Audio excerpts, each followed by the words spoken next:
I'm doing right now. All right. So to save the bandwidth, let me just put off my video. Yeah, this is the welcome remark. As we all know, the Internet Society supports, and promotes the development of the Internet as a global technical infrastructure. Of course, as a resource to enrich people's lives, and it can be said to be a force for good in our society. The work of Internet Society, as it were, aligns with our goals for the Internet to be open, globally connected, secured, and trustworthy. The Internet Society community around the world is united by the conviction that a ubiquitous and trusted Internet is a unique force for good. We are guided by the vision of the Internet of opportunity that is open, like I earlier mentioned, and of course, globally connected and governed by its users from the bottom up. Please, let's underline the word governed by the users. So what we are trying to say is that all stakeholders must be involved. The Internet of opportunities allow us to tackle our most pressing challenges, like ending poverty, hunger, improving healthcare, increasing access to education, and promoting innovation. Not that alone, a lot of startups are coming up nowadays, and they are making use of the Internet. And the question we should be asking ourselves is that if this Internet is not available, how will they be able to make use of all this opportunity? And so I think there's interference somewhere. Oh my God, there is interference somewhere. So it is on this note that we believe that conversations should be had on issues that we have mentioned and other concerns about the Internet. Nowadays we look at conversations around uncertainties, insecurity, and even fear of online interaction. And not quite too long, we have started talking about splinternet. People trying to, break the Internet into smaller pieces. And also, because of the advancement in technology, the issue of cybersecurity too is of great concern.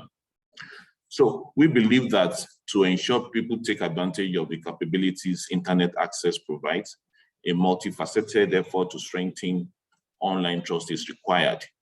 This is the reason we are gathered here today to discuss the theme, making sense of the Internet policies and regulation. And with me here today are excellent facilitators and moderators who will be speaking their minds on the theme. Thank you very much. That is the opening remark.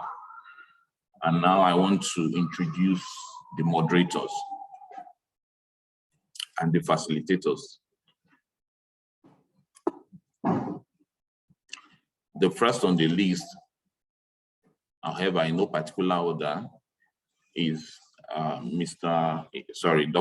Emmanuel Ogu, who is one of our co-chairs and is going to be one of the moderators for this workshop. We also have Mr. John Badamosi, who's also a co-chair working with the Internet Governance Working Group. And the last but not the least is Mr. Benjamin Ikiba, who's also a co-chair in the Internet Governance Working Group. Then apart from that, we have our able facilitators who are going to be discussing the issue at stake. And please, like I said earlier, in no particular order, I want to recognize them before I hand over the mic, the digital mic, if you permit me to use that word, to Mr. Emmanuel Ogu. And the first person I want to recognize is Mr. Sorry, just a minute. I think I saw him the other time, Mr. Oh my God. Okay, I think I can see one of the facilitators. That is Barrister Princess Obari Dafiago. You are welcome. Thank you. Would you want to say something? Thank you very much. All right.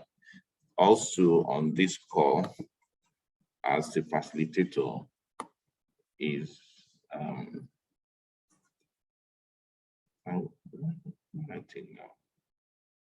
Mr. Ebenezer Dari. Mr. Ebenezer Dari. Yeah, thank you, sir. Thank you very much. You are welcome. We also have, sorry, just a minute.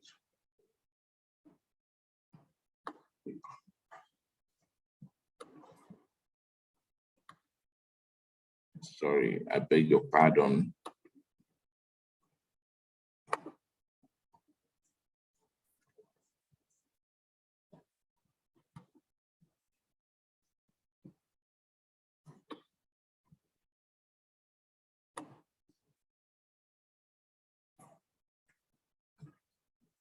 Sorry. I want to be sure I'm mentioning the right name. We also have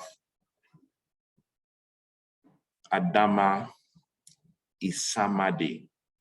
I hope my pronunciation is correct. You are welcome. Yes, good morning. Thank you very much. I've been courteous, with my pronunciation. I want to be sure I'm pronouncing the right, right name. And with us as a facilitator is Mr. Ridwan Oloyede.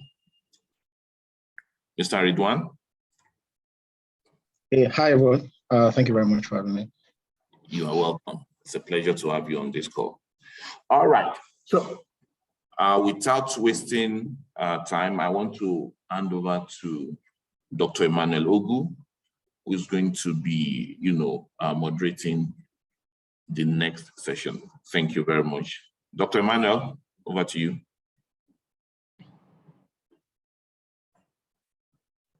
Thank you, everyone. Good morning. I hope we can hear me. It's a pleasure to be your host today on this August webinar. And we are glad to have our eminent facilitators, two of them very personal friends. I'm glad to have them here. Thank you, everyone, for making it.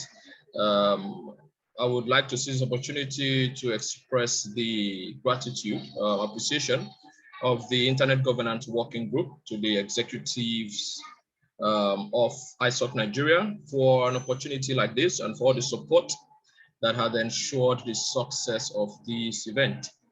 I also want to thank my co-chair, John Badamosi, who has also worked ably and supportively in this regard.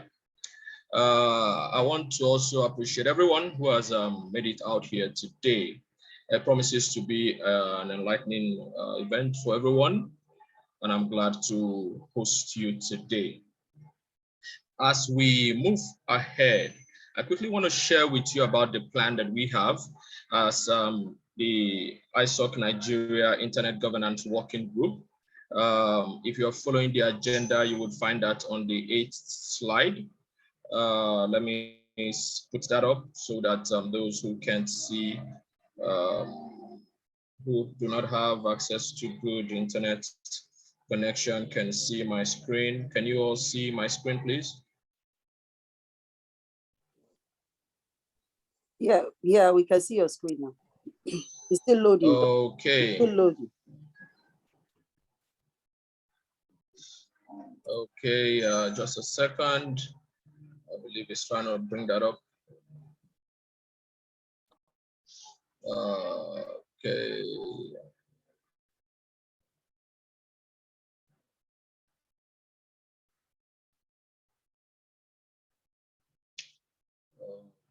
Okay.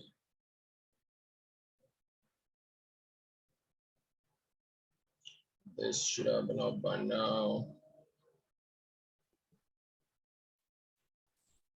Still loading. Take that back a little. Yeah. Reload. Sorry, a second. I would need to reload this. Yes, it's up now.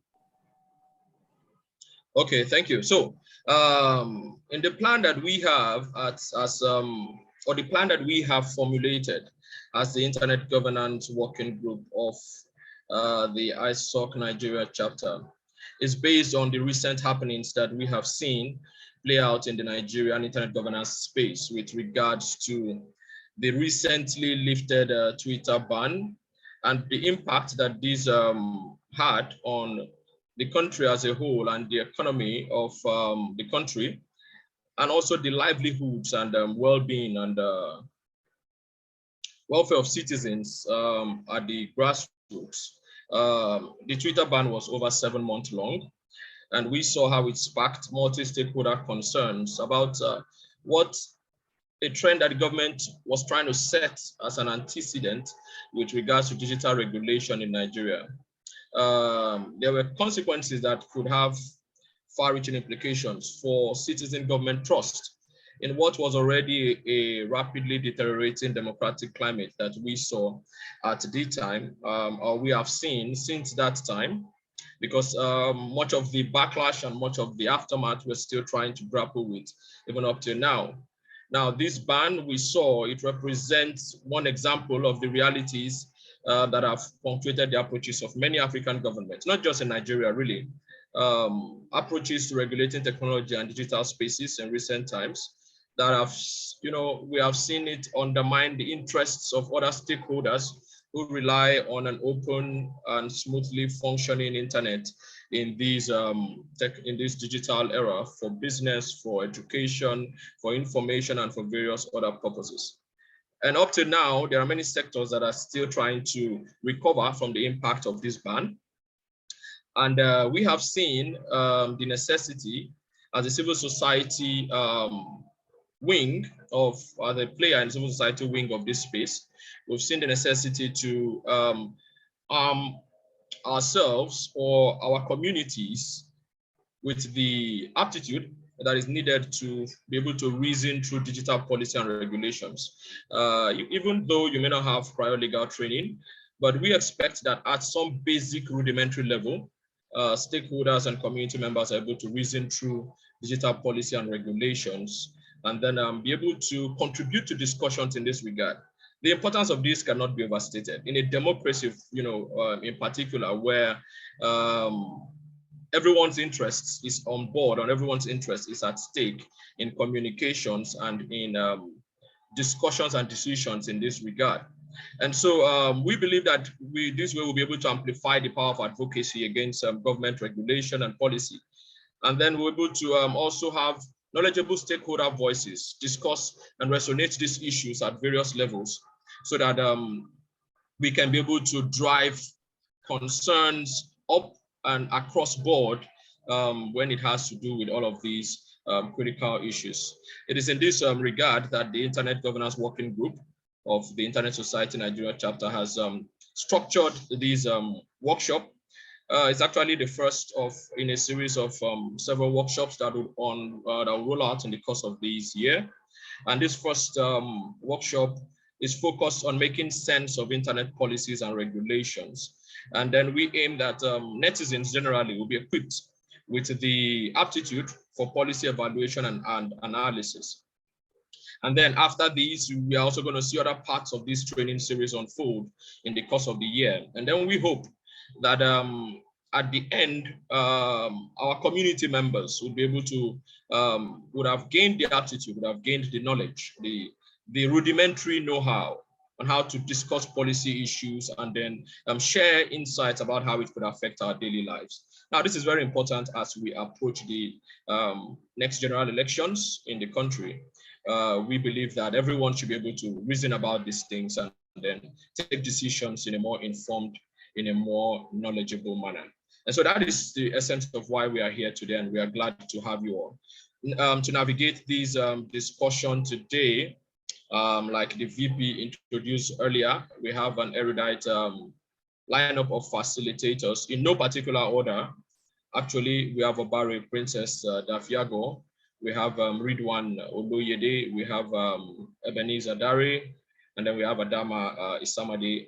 All of these are very experienced, well, not experienced, you know, in the sense of all of them having a legal background, but they all have something in common, which is a flair for policy analysis and policy evaluation. And so, of course, they'll be bringing various perspectives to this discussion from their various angles of experience and their various angles of impact and the work that they do. And I would like to briefly tell you a little bit about these facilitators that we have lined up for today. Obare is a legal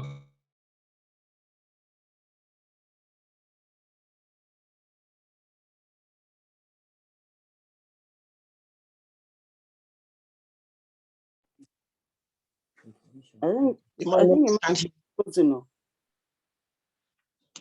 Mr. Emmanuel Ogu, we've lost your audio.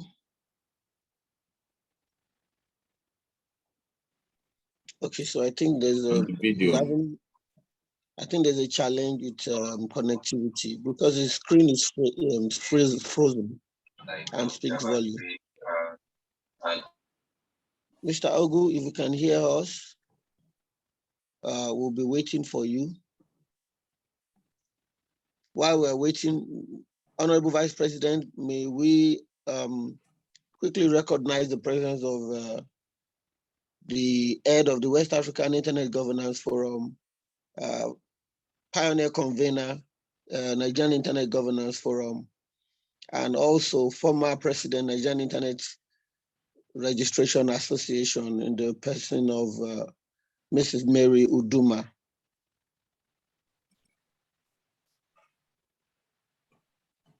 Mrs. Mary Uduma, I hope you'll be with us. Hi everyone. Good morning, ma'am.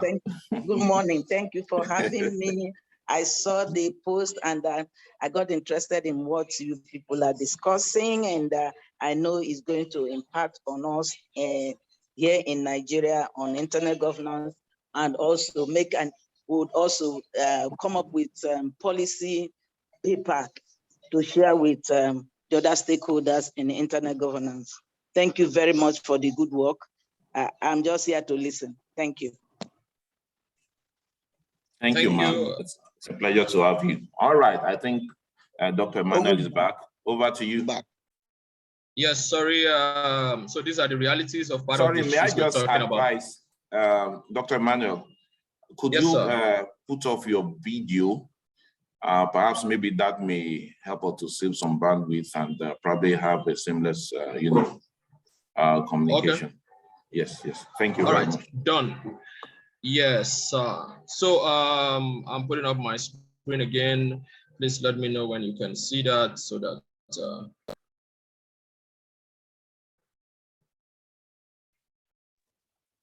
Yeah, faster this time around. Faster. All right, we can see. Yeah, thank you. So, so Barry is a legal practitioner. I was trying to introduce that. A fellow of the Nigerian School of Internet Governance and also an alumnus of the Young Africa Leaders Initiative. She's a legal practitioner who has been involved in numerous cases up to the Supreme Court level in Nigeria.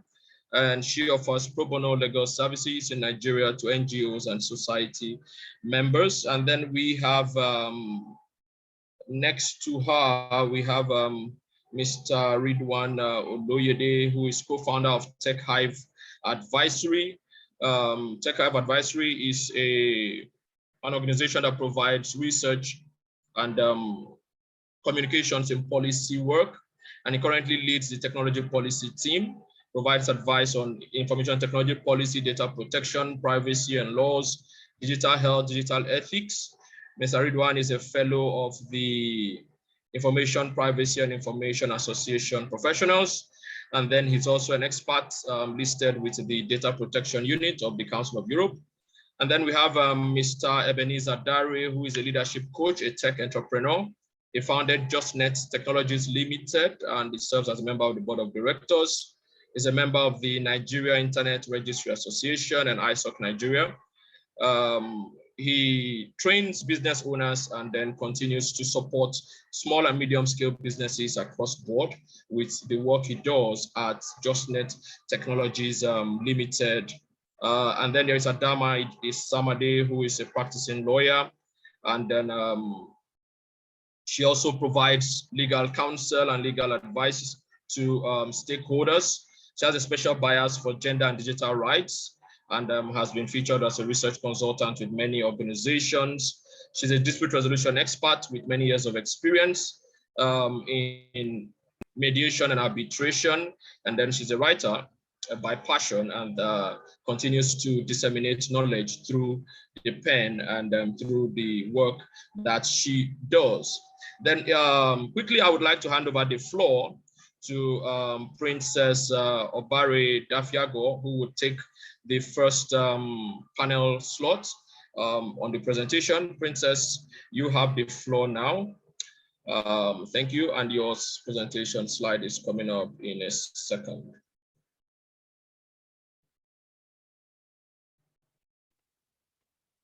Thank you very much, Doctor. I'd like to stand on existing protocols and especially thank the Internet Society Nigerian Chapter Working Group for the good work that has been done so far. And I'd also like to welcome every participant to this discussion today. Please, if you can hear me, kindly confirm in the chat by typing "I hear you."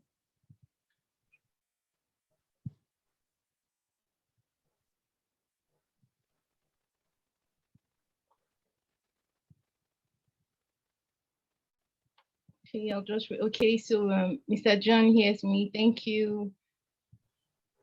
Ajia Sani, yeah, it's good to meet you here again. Thank you, Mr. Lawrence, thank you. Ambrose, thank you. Makungana, thank you. Mr. Adebumi, thank you. Bukola, thank you. Adebayo, thank you. Michelle, thank you. Olawumi, thank you. Okay, so thank you very much. It's clear that you hear me. Thank you very much. Okay, I don't think I can see my slides now.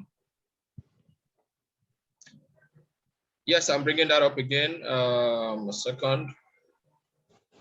That'll come up. Okay. So while the slides are coming up, I would like to remind us again that today we are here to discuss making sense of internet policies and regulation. We want to get to the bottom of understanding what policies are, how do we engage in policies, how do we form our own policy opinions, so how do we align with the opinions of other people, how do we make informed decisions when it comes to policies that affect the internet in Nigeria with all its peculiarities and all whatnot. So I'm just waiting for the slides to come up so that you can follow very easily. While we're waiting for the slides to come up, we've been hearing the word policy, policy, policy, policy. Please, can you type on the chat what policy means to you? When you hear the word policy, what comes to your mind? What does it mean to you? And I'll be reading out your responses.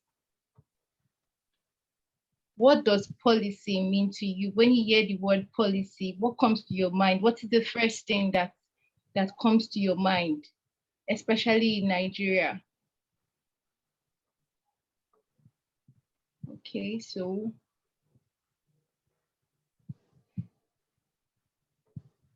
who's going to be the first person to comment on what policy is? I have just 15 minutes and I want to stay well within that time. Okay, Bukola says policy is a course of action. Okay. Adekale says policy is guidelines. Okay.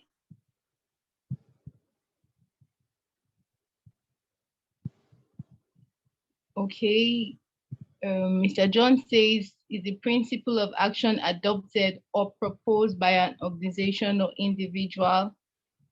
And Mr. Abel says is guidelines about a particular area. Jonathan says to me, policy is a laid down rule that governs an organization's running. Okay. Mr. Lawrence says is principle of action Chinwe says a set of ideas. Adebayo says policies are rules and regulations proposed by a given sector. Policy can be regulations. That's from Makun, from Engineer Ubon. Individual organizational plans and directions. All these things that you've stated are all correct. It means that you have an idea of what policy means. Priscilla is saying policy is setting up standards. Thank you very much. Please go to the next slide. On this discourse, we'll be talking about deducing internet policy, the rudiments of policy analysis, how to engage government policies, and then we'll close with policy advocacy. In the course of the presentation, there is going to be a sort of exercise to be sure that we understand fully what policy means. So please move on to the next slide. Next slide, please. Now, a policy is a set of ideas or plans that is used as a basis for making decisions. It is a set of ideas or plans used as a basis for making decisions. Government policies, which is also public policies, is simply the rules, ideas, principles, and plans that guide or influence government decisions on issues affecting the public. So everything that works together to guide government decisions, everything that works together to follow the government decisions is policy. It serves as policy. And we're not stopping there. It's not just the things that influence government decisions, it's also the decisions that government reached. The decisions reached by government also amount to policy. Take, for instance, the Twitter ban. When the government decided to ban Twitter, that was a policy, that was a government policy that came out. And every other thing influencing it. So please go to the next slide. Now, internet policies are decisions. Internet policies are decisions or actions taken over time by the government in response to demands made by other actors on government for solutions to identifiable problems regarding society's use of the internet. I'll just take that again. Internet policies are decisions or actions taken over time by the government in response to demands made by other actors on government for solutions to identifiable problems regarding society's use of the internet. There is a question there. Can you identify the policy in these scenarios? The first scenario says that the government has criminalized online bullying and enacted a law prescribing the death sentence as a penalty. That's for online bullies. Scenario 2, online bullying or dragging led to the suicide of 53 pupils. Scenario 3, civil organizations and child rights activists are clamoring for a safe internet for children. 4, lawyers are demanding for preventing children from social media access alongside strict liability on social media companies. Now take notes. Civil organizations are clamoring for something, lawyers are clamoring for something, there is a problem stated, there is a decision that is reached. So what is the government policy in these scenarios? Is it 1, is it 2, is it 3, is it 4? What is the government policy reached? Let me see the chat. Okay, 1, 1, 1, 1. Okay, yes, Mitchell, Oyedapo, Engineer Ubo, Ezekiel, yeah, you are all correct. It means that you understand fully what policy is. So now we can move forward. Thank you very much. Please go to the next slide.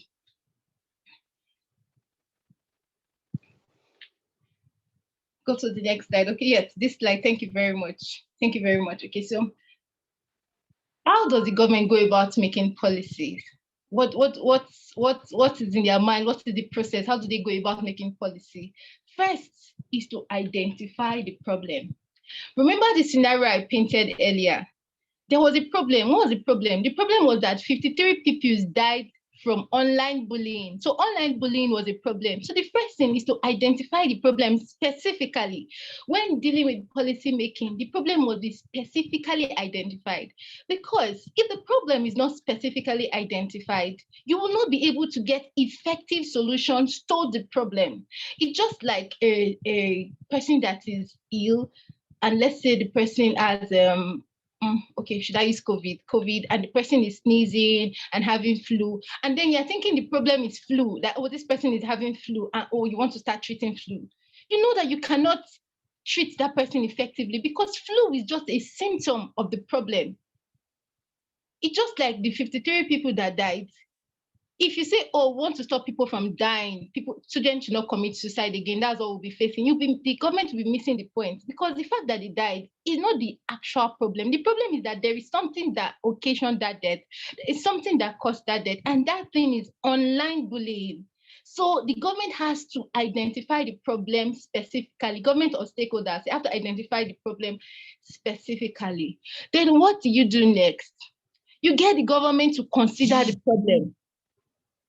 You get the government to consider the problem as part of its agenda.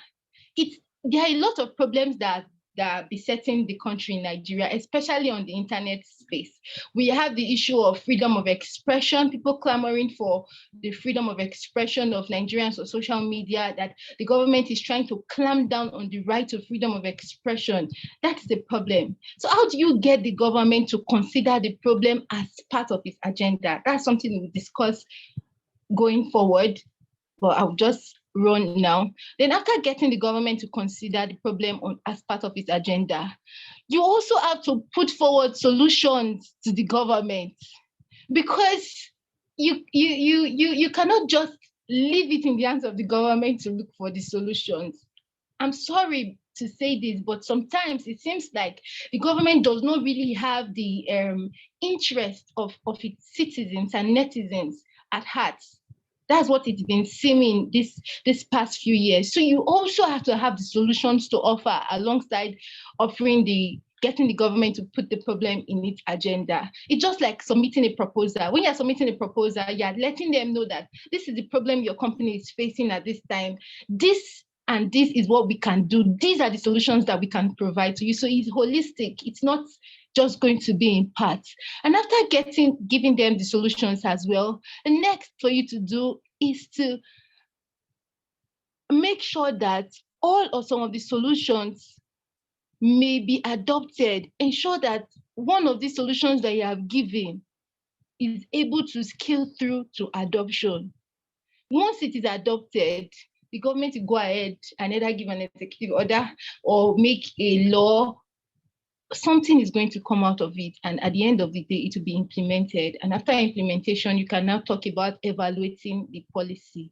What does evaluation entails? Evaluation entails considering whether the policy is actually effective towards the problem that it was set to solve in the first place. Is it hitting the spot? Is it hitting the point? Or is it addressing other things that are not even material to the problem itself?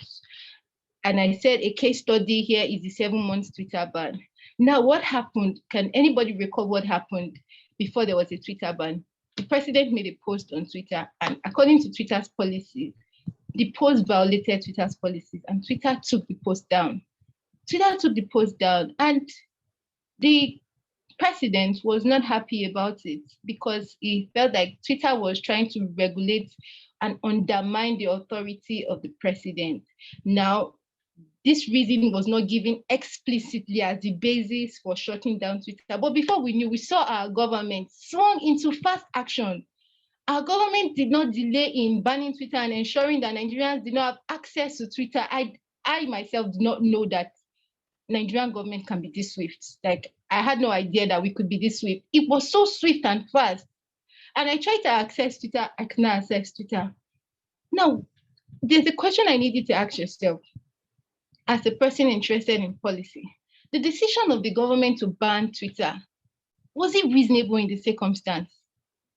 Was there a problem that banning of Twitter would have solved? Was there an internet problem that banning of Twitter would have solved? I need to see your answers in the chat. Was there a problem, a pertinent problem, a societal problem that banning of Twitter would have solved? And did banning of Twitter solve the problem? Thank you, Aderemi. You said no, and I agree with you. I align with you completely. No, there was no societal problem. There was no pressing problem that banning of Twitter could have solved. But yet the government went ahead, regardless of the the economic loss that would be occasioned on the citizens.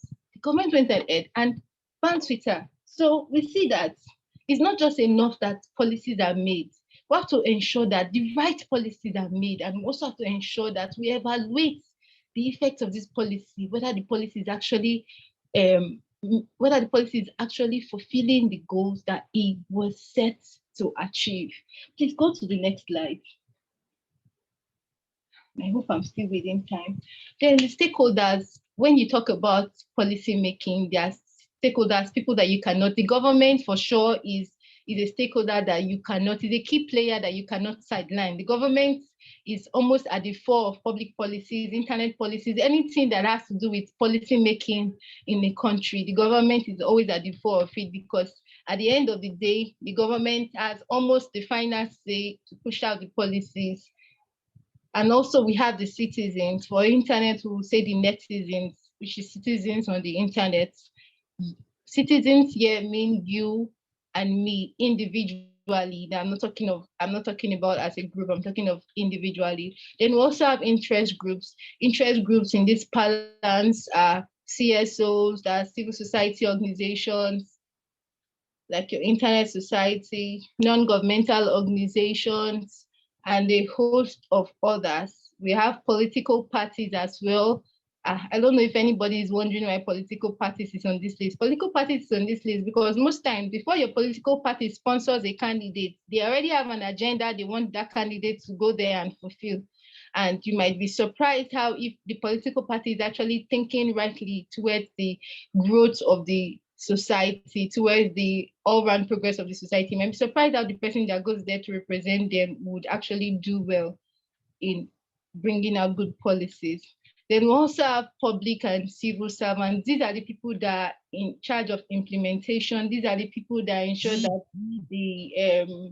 the proposals and all of that are printed. These people are just in charge of enforcing whatever the government brings out and implementing whatever the government brings out as well. You can add any other stakeholder you want to add. Please, let's go to the next slide. Thank you. So how can you make sense of government policies, internet policies in this balance? When a policy is made, the first question you want to ask yourself is, what is the major aim of this policy? It's not okay to just hear in the news that, oh, the government has brought this regulation, or this bill is pending before the National Assembly, or this is what the government decided about this issue, and then you just listen to it and say, oh, okay, that's the news, and you move on. No, it's not okay. We can't keep doing that. It's not okay. Whenever you get wind of a decision or a bill that is pending, or the first thing you should ask yourself is, what is the major aim of this policy? What is it? Like, what is the problem that this policy seeks to solve? You need to ask yourself that first. Then the next thing you should ask yourself is, who is this policy going to affect? Who is this policy going to affect? It's very important. It's very important. And then next, you should ask yourself, where does this policy apply? Does it apply? Or does it apply offline? Does it apply online? Where does it apply?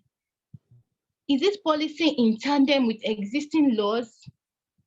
It might be easy for you to say that, oh, any policy the government is making must be in tandem with existing laws, but it's not true. We've seen situations where the government make policies and the policies are not in tandem with existing laws.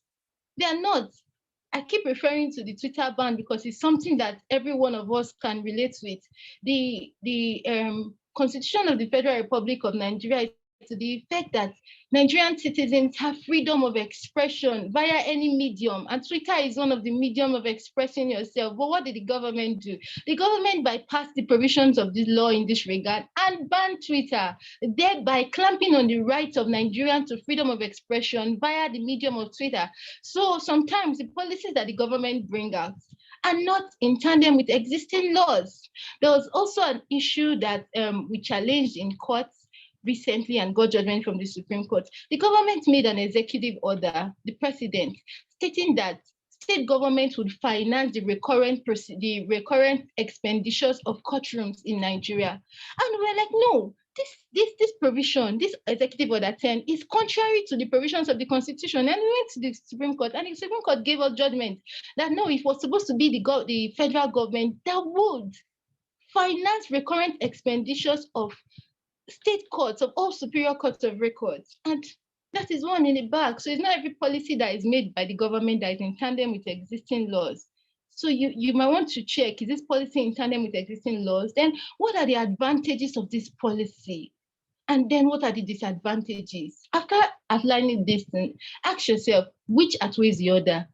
Are the advantages more than the disadvantages, or are the disadvantages more than the disadvantages? And how does this policy affect you as a person, or the populace, or your children in the future?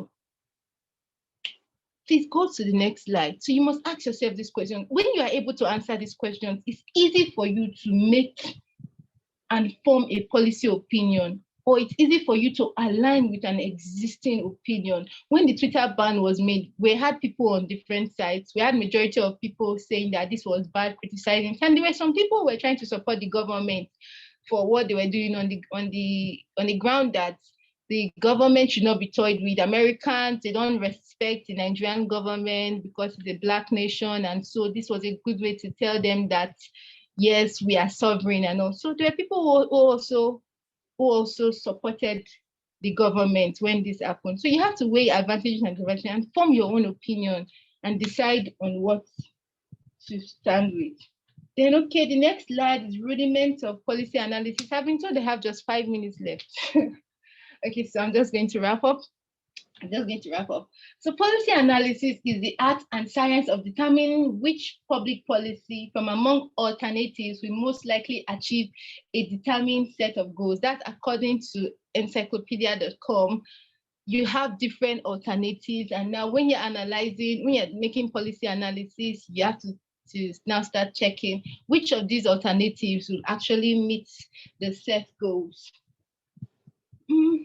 Internet policy analysis is the process of evaluating the effectiveness. This is my own definition. It is the process of evaluating the effectiveness of an internet policy in comparison with available or proposed alternatives. It could be done ex post or ex ante. Ex post means that you could either do this analysis after the policy has been made, while ex ante means before the policy sees the light of day. You can make this analysis. Why is policy analysis good? Policy analysis is important because it helps us to identify the effectiveness of policies and also to provide the best alternatives for our societal good. Now, what are the steps in policy analysis? The first step there is to identify, frame, and define the problem with clarity. Remember, I said that you have to identify, frame, and define the problem with clarity to help you get solutions. After you frame the problem, what do you do next? You collect evidence. You need to collect evidence, start collecting evidence. It's not okay to just identify a problem and form an opinion based on how you feel. You don't form opinion based on how you feel or based on facts that you hear that you cannot verify if they are true or not. So you have to collect evidence. After collecting evidence, this evidence must be reliable, they must be verifiable, they must be true, and they must be evidence that are available. After collecting them, what do you do next? You interpret the evidence. How does the evidence apply to this situation? How does it apply? When you're able to deduce how it applies, you can now formulate your recommendations and outline your options of how best to bring out policies, alternatives that would actually meet the solution of the problem that you're trying to solve. So there's criteria for policy analysis, but I'll just keep that. The slide, I believe the slides will be made available to the attendees so they can go through it. Okay, so please take me to the next slide. Just take me to the next slide.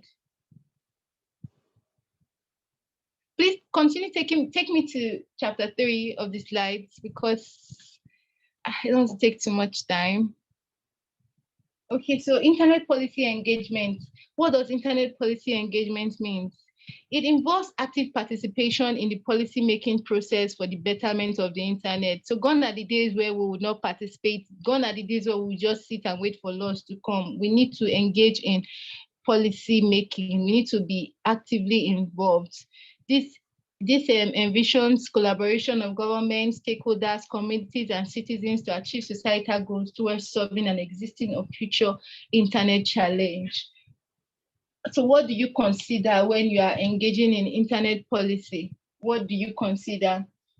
You consider the policy objective and the intended outcomes. Oh, I don't know why this is jumbled up. You consider the policy and the intended outcomes. Yeah, you set out what you want the policy to achieve. Then who are the stakeholders in engaging? You ask yourself, who are the relevant stakeholders for this particular policy? You map them out. And then you decide is what are the key actions that you're going to take? Are you going to involve yourself in maybe media conferences, debates, memoranda, or what's it called? Or participating in discussions as this, sharing ideas? What action do you want to take? And how do you want to get your message across to these stakeholders? Are they people you can meet one-on-one, or are they people that will hear you through the media? Is there an hashtag you want to sponsor or stuff like that? And next, you think about your messaging, you develop your message. If you are going to be going on media rounds and talking about this, you develop what do you want to say? What information do you want to pass across? You have to develop a clear message, one that is easy for the audience to understand and grasp completely. And then you decide what channels do you want to go through. I've already stated that one-on-one or media channels or writing, making posts, just doing research and collaborating with civil society organizations and interest groups and the likes. And then you choose where and how to communicate with each audience. Please, let's go on to the next slide. How do you engage? How do you engage? One, I say stay aware of political context. You must be aware of political context. How do you stay aware of political context? I know ISOC is always publishing news on any internet regulation, any internet bill. Keep abreast. Read when you get these mails, read them. Listen to the news. Be aware of what the government is doing. Don't say it's not your business. Don't say it doesn't concern you, because it concerns you at the end of the day. So stay aware of this. When you stay aware of this, know which issues are, oh my God. Okay, so doctor has told me that my time is up. And I would just like to wrap up by this quote. This quote from Donald Bozzo. I was thinking 15 minutes was so much. I didn't know 15 minutes was going to be this small. Okay, so can you wrap up in 2 minutes? Thank you. Okay, when a person becomes conscious of responsibility and participates in social issues with the aim of improving the overall condition, then we can say that we have achieved civic learning. Until you become conscious of responsibility and you participate in social issues, internet issues in this balance, we cannot say that you have achieved civic learning. Thank you very much for participating and listening attentively. Thank you, Princess. It's been a very engaging presentation. Thank you for such a spirited presentation. We will definitely make these slides available to the participants. So please don't worry, post-event, you would receive the presentation slides based on the permission of the presenters. Thank you. So next up, we have Ridwan, who would be taking up and bringing in a research and academic focus to this discussion. Ridwan, would you go up next?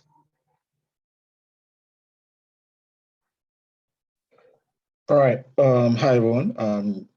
Thanks again. Slide is coming up. All right. So, I mean, the first speaker has puts in a lot of context into making sense of technology policy, internet policy. And knowing fully well, when you talk about internet policy, you're speaking broadly into, broad range of issues, especially when you look at the different thematic areas and how these thematic areas, how they find expression, and how they affect people, how they affect individuals, how they affect us whether it's us being on depending on the side we are, whether as a business, whether as a consumer, or whether as just a relevant stakeholder in the industry who is striving hard to shape policy, being part of policy, or make sense of policy as we're trying to do today. All right, next slide, please. So, when you speak about policy broadly, policies are basically what they set out to do is to encourage creation of internationally competitive technologies, often through the use of incentive of investment. They are also it creates rules for responsible innovation, and they also create stimulus for innovation and economic growth in the country. But then when we think of internet policies generally, and we think of the different domains or thematic expression, when we look at there's this broad chart of internet governance and how the domains break into different bits. And with the advancement of technology, we find an expression in other thematic areas. And we also understand the fact that technology will always be like the lead, and sometimes regulations really struggle to catch up with it. And that's why sometimes when you see restrictive regulations or when there are no regulations, there are things that it does. And basically, when it comes to thinking of it as from a business point of view, it decreases the chances of profit and loss. There are lots of job and opportunities. It hinders innovation. It discourages investment. But that's from an investment point of view. From a human right point of view, when there are no policies, it simply means there are no succor, there is no relief. There are no relief for people. There are no options for people to seek remediation, to appeal, whatever injustice that might have come upon them. If you think of it, whether it's because the policy in place, it's too restrictive itself, then you find a situation where you have policies that cripple not just innovation now, but also they hold a chokehold on expression of human rights itself.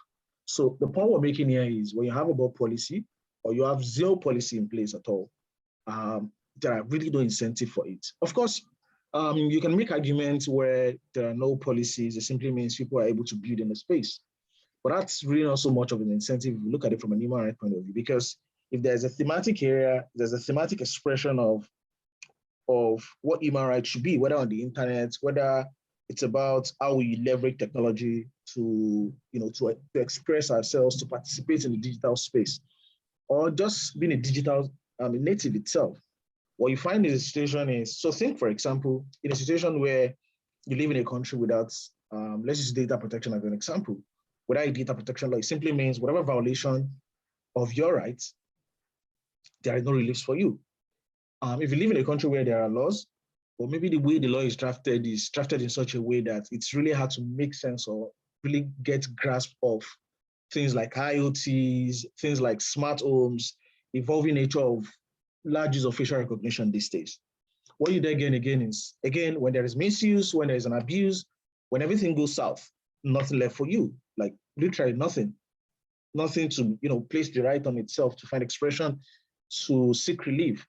Then if you have a law, but the law has failed to either put in place a regulatory authority, or by the constitution of the regulatory authority, it's not so independent to do its job, or the regulatory authority lacks independence or lacks competence to do its job, then it's also a problem, because simply you have a body of law giving you expression, you have these rights, but then there's no way you can find expression. So the key thing here is, whether it's a poor law, whether it's restrictive, whether it's a chokehold, or whether there are no laws, they place restrictions on how we can find expression for our human rights, but more importantly about how we can even benefit from the digital space. Next, please. Then, when it comes to regulation, when you need to make sense of it, a new regulation has been proposed, and maybe the government is seeking contributions from members of the public, or even if it's a case of even private-led initiatives, whether you're co-creating policy as ISOC, or whether you're contributing to policy, or whether you're even analyzing policy, or you're part of policy development. So the first thing is, what's the scope of the regulation? You're trying to regulate speech, or let's say information disorder, let's say content moderation, let's say platform regulation. You need to be able to understand the scope of the regulation. What do you want it to cover? And I'll give an example. There was a law that was proposed last year to amend the Film and Video Censor Board, establishing law. And one of the things he proposed is that every single video, because he extends, The old law didn't contemplate digital context at all. So it was hard to actually even enforce it in a digital sense. So now they say, you know what, if you have to put up any content, you need to get approval of the video and censor board. But there are platforms like Twitch, there are platforms like social media that we use, there are platforms like YouTube, for example, where content they're user-generated driven. What I mean is users are the one who put up these videos. YouTube itself don't create many of the content you see there. So users create it. So when you say everyone should license a video, how do you undo licensing of a platform that has over 500,000 hours of video being uploaded to it, let's say in an hour, for example? I mean, you can begin to make sense of it. So again, what's the scope of the regulation? Who is the regulator? Is there a regulator listed? You come up with a code of practice. Is there a regulator listed? Is there someone holding a responsibility? I mean, you can look at the whole of Cyber Crimes Act, for example. One of the problems that affect the enforcement of the Cyber Crimes Act is not being able to specify, the specific regulator or law enforcement for some specific things, which literally then leaves it open for anyone to do. Or some law enforcement would interpret, the Establishing Act broadly, it covers every form of crime, or then we are the ones to do it. But then you could also look at it in the context of there are actually regulators who probably have more specific domain knowledge, who will be better suited to understand and make sense of these things. So, and you find that across so many other policies too. Again, is there any relationship with an existing law? Is it conflicting with an existing law? Is it amplifying an existing law? Is it modernizing an existing law? Is it repealing an existing law? It needs to be clear, or at least you need to be able to discern that. What's the justification for the policy? Why is the policy being introduced? Talk about information disorder. Yeah, information disorder is a problem. We all accept that. Disinformation is a very big problem.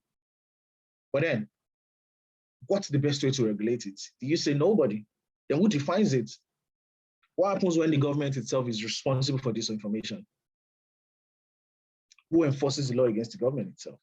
So it's hard to make sense of these things, but you need to know what's the justification for the policy. You're trying to stop disinformation. Okay, fine.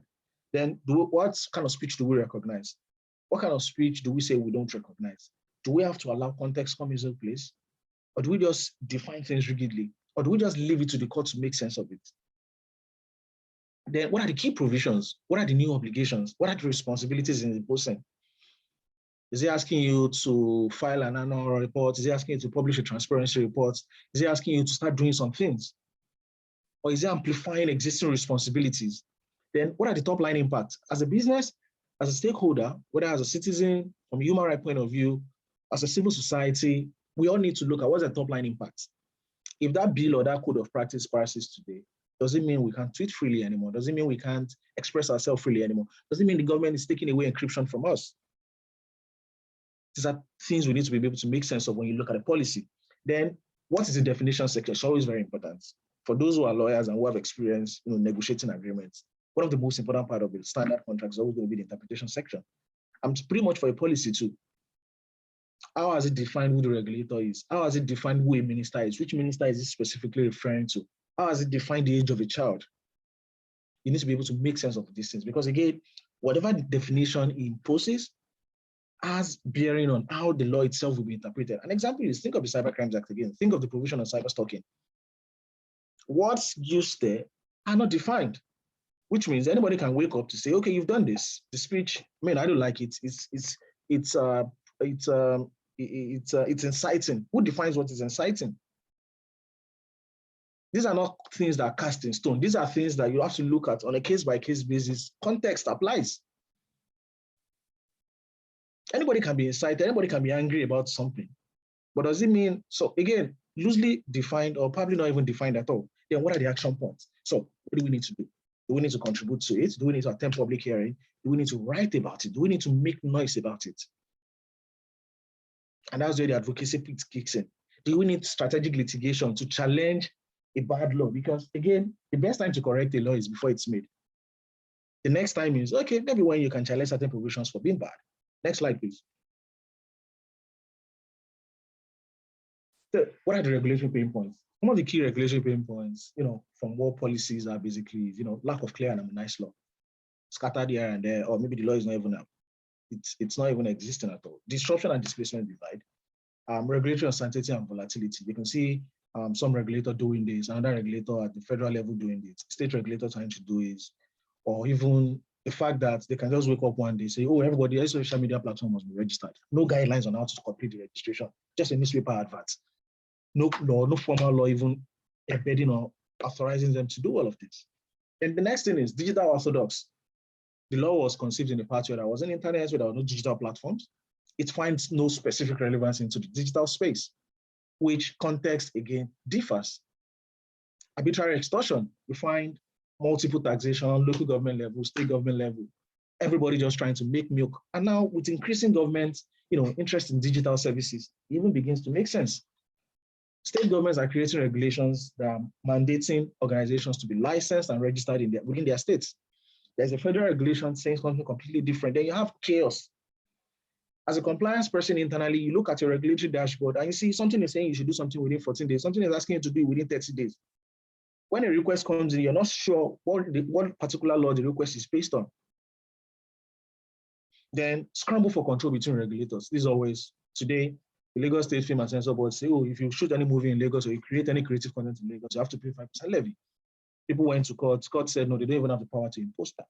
Someone has to take the fall. State government fired the CEO of the film board. Then you have the Film and Censor Board doing its own thing, saying, no, approval must come from them. Federal government has failed to enact a data protection law. NIDA is playing the space regulating data protection space. Some states are molting already, creating their own data protection authorities and enacting their own laws. Everybody is scrambling for the dues, digital services. We can all tax, we can impose levies, we can make them register, they can pay annual licensing fee. NIDA's proposed amendment also includes the place where you need to, registration for all tech-based businesses. In the former draft, different tiers of, licensing. In the revised draft, no tiers for licensing, but it still needs to be registered. So who defines a tech business? Is it because you use a mobile phone? Is it because you have a website place? Things like this. Next slide, please. Then keeping up with the trend. What do you do? So again, it's always important to understand your stakeholders, industry watchdogs, consumer service providers. Let's map even the stakeholders in place. Who are those who are challenging through strategic litigation? Who are those amplifying noises through civil society, through advocacy, through education, through awareness, to allow people to make sense of it? Monitor changes in law and regulations when new ones are being introduced. Fines and penalties for non-compliance. Understand the fines and penalties for non-compliance. Something that is meant to be civil, as the government decides to impose a criminal sanction. What is the scope? What is the authority? What's the oversight of the regulator? Who maintains an oversight on the regulator? FCCPC, the Consumer Protection Body, for example, has an oversight, a co-regulatory function with every kind of regulator as far as consumer rights are concerned. So you need to understand how all of these things play out. Then in case, what's the implication for doing business in sectors or countries without regulation, unclear regulation, every regulation or favorable regulation? We need to be able to make sense of all of this. And next slide, please. So what are the things that we can do? It's very important as civil society or whatever stakeholder we are as a business, as individuals who are going to be impacted by these businesses. It's important we keep a track and we monitor these regulatory changes. We need to do regulatory intelligence. We mean being able to keep tabs on what's being done in government departments, what's been done at ministry level. Now that ministers literally perform the role of some regulators. What's being done even at the floor of the House or the Senate, for example, what's being proposed, what's happening at the committee stage, what's happening in the public hearing. Collaborate with stakeholders. You can only go as far as your leg can take you, but when you go with others, it can take you, as far as the road stretch. Contribute to proposed policies when they are being mooted, when they are being with a conversation around it. Submit your input. It doesn't. It's not a point where you worry about whether it's going to matter or not, but at least submit your input. Then deepen capacity to understand the impact of policy is always very important. Some nuances, the government comes today to say, we're taking encryption away. Do you even know what encryption does? And do you know why we need to preserve encryption? So we need to deepen capacity, and that's a lot that we need to do. So that's complete for me. I specifically timed myself for 15 minutes. I'm making sure I'm not going a second above that. Thank you, everyone.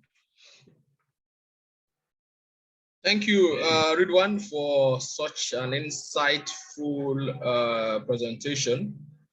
And thank you for keeping to the time limit too. It's been a very informative one. I believe attendees are already dropping questions in the chat.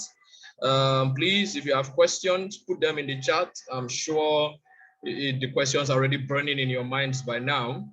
So please put them in the chat. There'll be a Q&A session after the presentations, and then all questions will be attended to. Quickly, we would give the floor to Mr. Ebenezer Dare. Are you there, Ebenezer?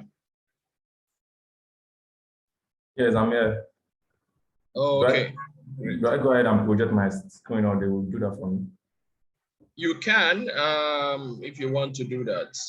You can also request, we will do that for you if you want us to do that. Okay. Okay, I think that's already been done from here for you. Okay, yeah, thank you very much, everyone. And I must appreciate the Internet Society in Nigeria and executive, the president and the entire ESCO member, and also the committee on this particular event for taking their time preparing and planning tirelessly to give us this understanding about internet, making sense of internet policies and regulations. And I would like to bring my own presentation from the multi-stakeholder approach, because the internet, making sense of the internet society policies and regulations is a wide topic. It's a very large topic that we might not be able to finish in a day, even in 3 days. So I said, okay, let me just come in, can we use the multi-stakeholder approach? The first two facilitators, they've done justice to this particular topic, and every one of them has been mentioning the stakeholder, the stakeholder, the stakeholder. So we'll be looking at the multi-stakeholder approach. And in the course of this presentation, I'll be interchanging between multi-stakeholder approach or model. They mean the same thing. Next slide. Let me start from what the President and Chief Executive Officer of the Internet Society, in the person of Andrew Sullivan, said recently in one of his blog posts. He said it seems that every time there's a large political event in the world, someone calls for someone else to be excluded from the internet. The latest call to cut people off comes in the wake of the Russian invasion of Ukraine. The Internet Society must resist this cause, no matter how tempting. The internet remains our best hope to communicate among the people of the world. So who are the people calling that somebody should be cut off, somebody should not have access to the internet? Are there policies, are there guidelines in place before somebody will just wake up one morning and start saying that somebody or some people, some certain set of people should not have access to the internet? Let's go ahead. Next slide. So, internet freedom in Nigeria is among the most established in Africa. Nigeria has a considerable internet audience. Internet penetration rate in Nigeria is around 50%. The number of internet users is around 104 million people. A particular aspect of internet usage in Nigeria is the remarkably high penetration of mobile internet. This information is available on the internet from statista.com. So with half of the Nigerian population having access to the internet, is there a need for continuous review of our internet policies? There's a need for the continuous review of our internet policies, but the question is, who regulates the internet? Who should? Is it the private sector? Is it the academia? Is it the civil society? Or is it the government? This is where a multi-stakeholder approach comes in when it comes to the internet policies and regulations. Next slide. So what is a multi-stakeholder approach? A multi-stakeholder approach or model is a specific governance approach whereby relevant stakeholders, please I want you to take note of the word relevant stakeholders, participate in the collective shaping of evolutions and uses of the internet. Next slide.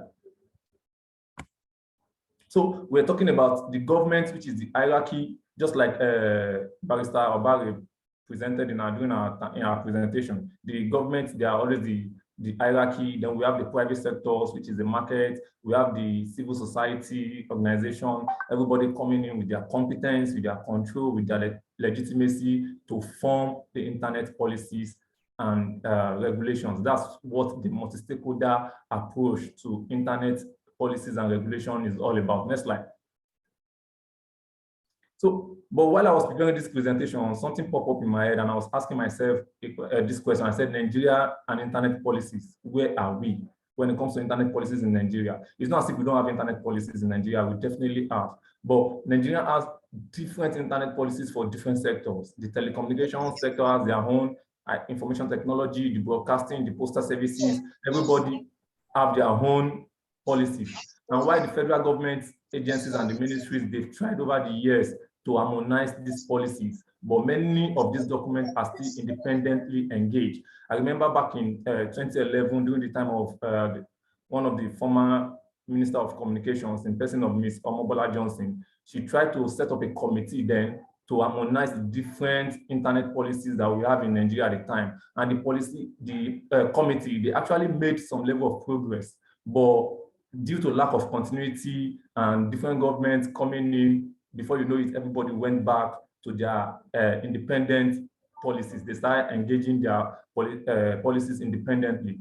And in fact, some aspect of our internet usage has no policy tied to it at all, at all. For instance, is the social media right now, because somebody will just wake up one morning and decide that Twitter should be banned. If there's a policy in place, if there's a regulation in place, we look at the policy. What does the policy say about this before somebody will just wake up and for another 7 months, Nigeria has no access to Twitter simply because somebody decides that Twitter has gone against his own personal opinion, personal wish. So this is where policies and multi-stakeholder approach comes in, very important. Next slide.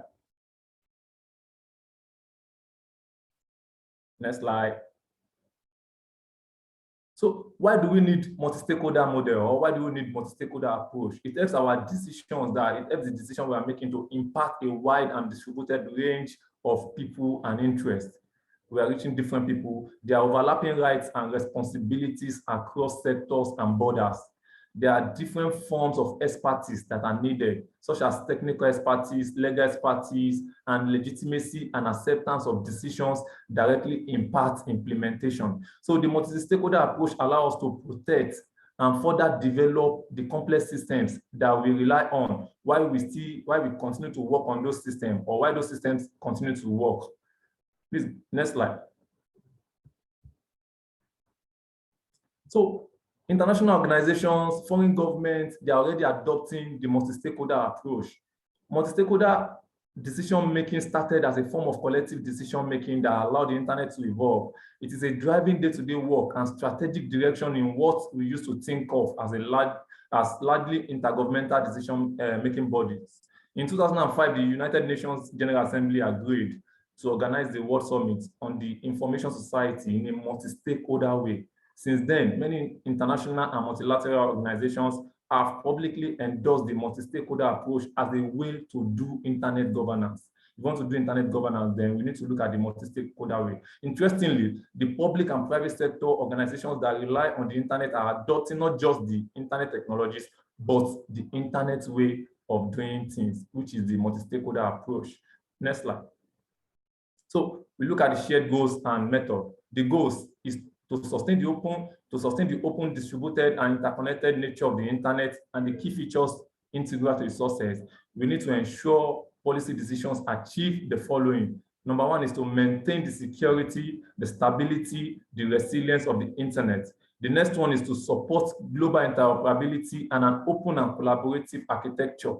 Then to sustain permissionless innovation and widening access, and to allow the internet to flourish as a dynamic yet reliable platform for limitless opportunity and innovation in Nigeria and around the world. A news came out yesterday from Tech Kabar in partnership with these guys, Future Africa. Future Africa is one of the venture capitalists in Nigeria, and they were talking about how the regulation of Africa's regulatory environment.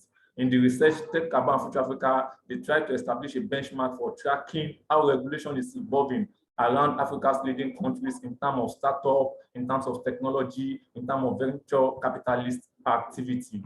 And one of the major key points from the report was that there must be a cohesive multi-stakeholder approach to policies and regulation, which will go a long way. So right now, everybody's talking about a stakeholder approach to the policies and regulation. It's not that the government alone or the private company or the private sector alone on their own, just coming up to just make do the internet policy and come and develop a content for us. So it's a combined effort. So what are the methods? Certain attributes should be applied to existing multi-stakeholder processes because we have some existing one already, like I said earlier, to keep them evolving to effectively serve the Nigerian public good. They can also be applied to a range of governmental and multilateral processes and institutions where they will help make decision-making more collaborative and effective and produce workable outcomes that all stakeholders can implement. And these methods are, it must be inclusive and transparent. There must be collective responsibility, effective decision-making and implementation, and collaboration through distributed and interoperable governance. Next slide. So let's answer the following questions. Because while I was preparing this slide, I tried to look at the my audience that I will be talking to today. You know, there will be some people that are new to the internet governance, how they are newbies when it comes to internet governance policy making. We have some of us that have been there for the past 6, 7, 8, 9 years, and we have people, expertise professionals, everybody in-house that has been here that has the experience over a decade and some for decades. So let's answer these questions together. Do those significantly affected by a decision-making process have a chance to be involved in it? When they wanted to ban Twitter, the federal government consulted the Internet Society. And in as much as the Internet Society is a very powerful and strong internet arm when it comes to the global world. So the next question is, what practical barriers to entry exist? Is it language, cost of participation, technical and process knowledge, cultural norms? Are there activities, processes, or alternative routes to mitigating them? What alternatives exist to widen participation and include more voices? How can we include more people when it comes to policy making, regulation making? Do all stakeholders have a shared understanding of the importance and of transparency to inclusion, legitimacy, participation, and quality of output? Are all stakeholders committed to being as transparent as possible at all times across sectors, processes, outputs, and documenting even when transparency cannot be possible or will not be possible, and why it will not be possible? Next slide. So already in conclusion, all stakeholders share collective responsibility for the continued vitality of the internet and the benefits it brings to our societies and the Nigerian economy. So in the technical community, we share a sense of collective stewardship of the internet and the open standard its technologies are based on. So I believe I've been able to not confuse you, but to convince you that the multi-stakeholder approach is the best way to go when it comes to making sense of the internet policies and regulation. Thank you very much. My name remains Ebenezer Dari. Yes, thank you, Ebenezer, for an outstanding presentation and for keeping to the time too. Thank you very much. It's been a very insightful one, the multi-stakeholder model. We can't rule that out. And actually, that is the essence of why we're here. How can all stakeholders be involved in this thing we call policy making or policy analysis or the policy process in general in Nigeria? How can we get everyone on board? Not just in the Jamboree Hallelujah form, but actually participating knowledgeably, being able to think about these things in ways that, and how it impacts you as a person and your community as a whole. So thank you, Ebenezer, for drawing emphasis to that. And, you know, to go the last but not the least, I invite Adama Isamade to take the floor. Hello, good afternoon. Yes, good afternoon. I can hear you. Okay. All right. Thank you so much for the opportunity. I'll be speaking on the same topic, but I'll be looking at it from the legal perspective. Of course, when you're talking about the legal perspective of making sense, you understand that we are starting out first with the definitions and all that. And since that has already been treated, I'll start off with, okay, next slide. Next slide, please. Next slide. Yes. So, no, back. Okay, so I'll start off with this. We should know that policies are of two types. We have what we call the reactive policies and the proactive policies. And I would like to ask us a question. Does anyone know a policy in Nigeria that is reactive or positive? So a reactive policy is a policy that is a response to a current pressing problem. So there is already an established problem and we are bringing out the policy for it. So please, in the chat box, just tell us if you know one such policy that is a reactive policy. Then for proactive policy, it's a policy that is created as a course of action designed to prevent a problem. So while the other is a response, while the first is a response to a current pressing problem, the other policy, proactive policy, is created to and designed to prevent a problem. So while we continue in the course of this presentation, I would like any of us to look out for, or to just write in the chat box what policy they know that is reactive and another that they know that is proactive. So another thing we need to understand from the legal perspective is that policies may look similar to a law, but it is different. While policy is used to guide decisions of an organization or institution, law is used to implement justice and order. So one just gives you a guidance, one just gives you, okay, best standards, operating standards of what should work and what should not work in our country. The other, which is law, is used to implement justice and order. So this is now more forthright. This is where you have punishments. This is where you have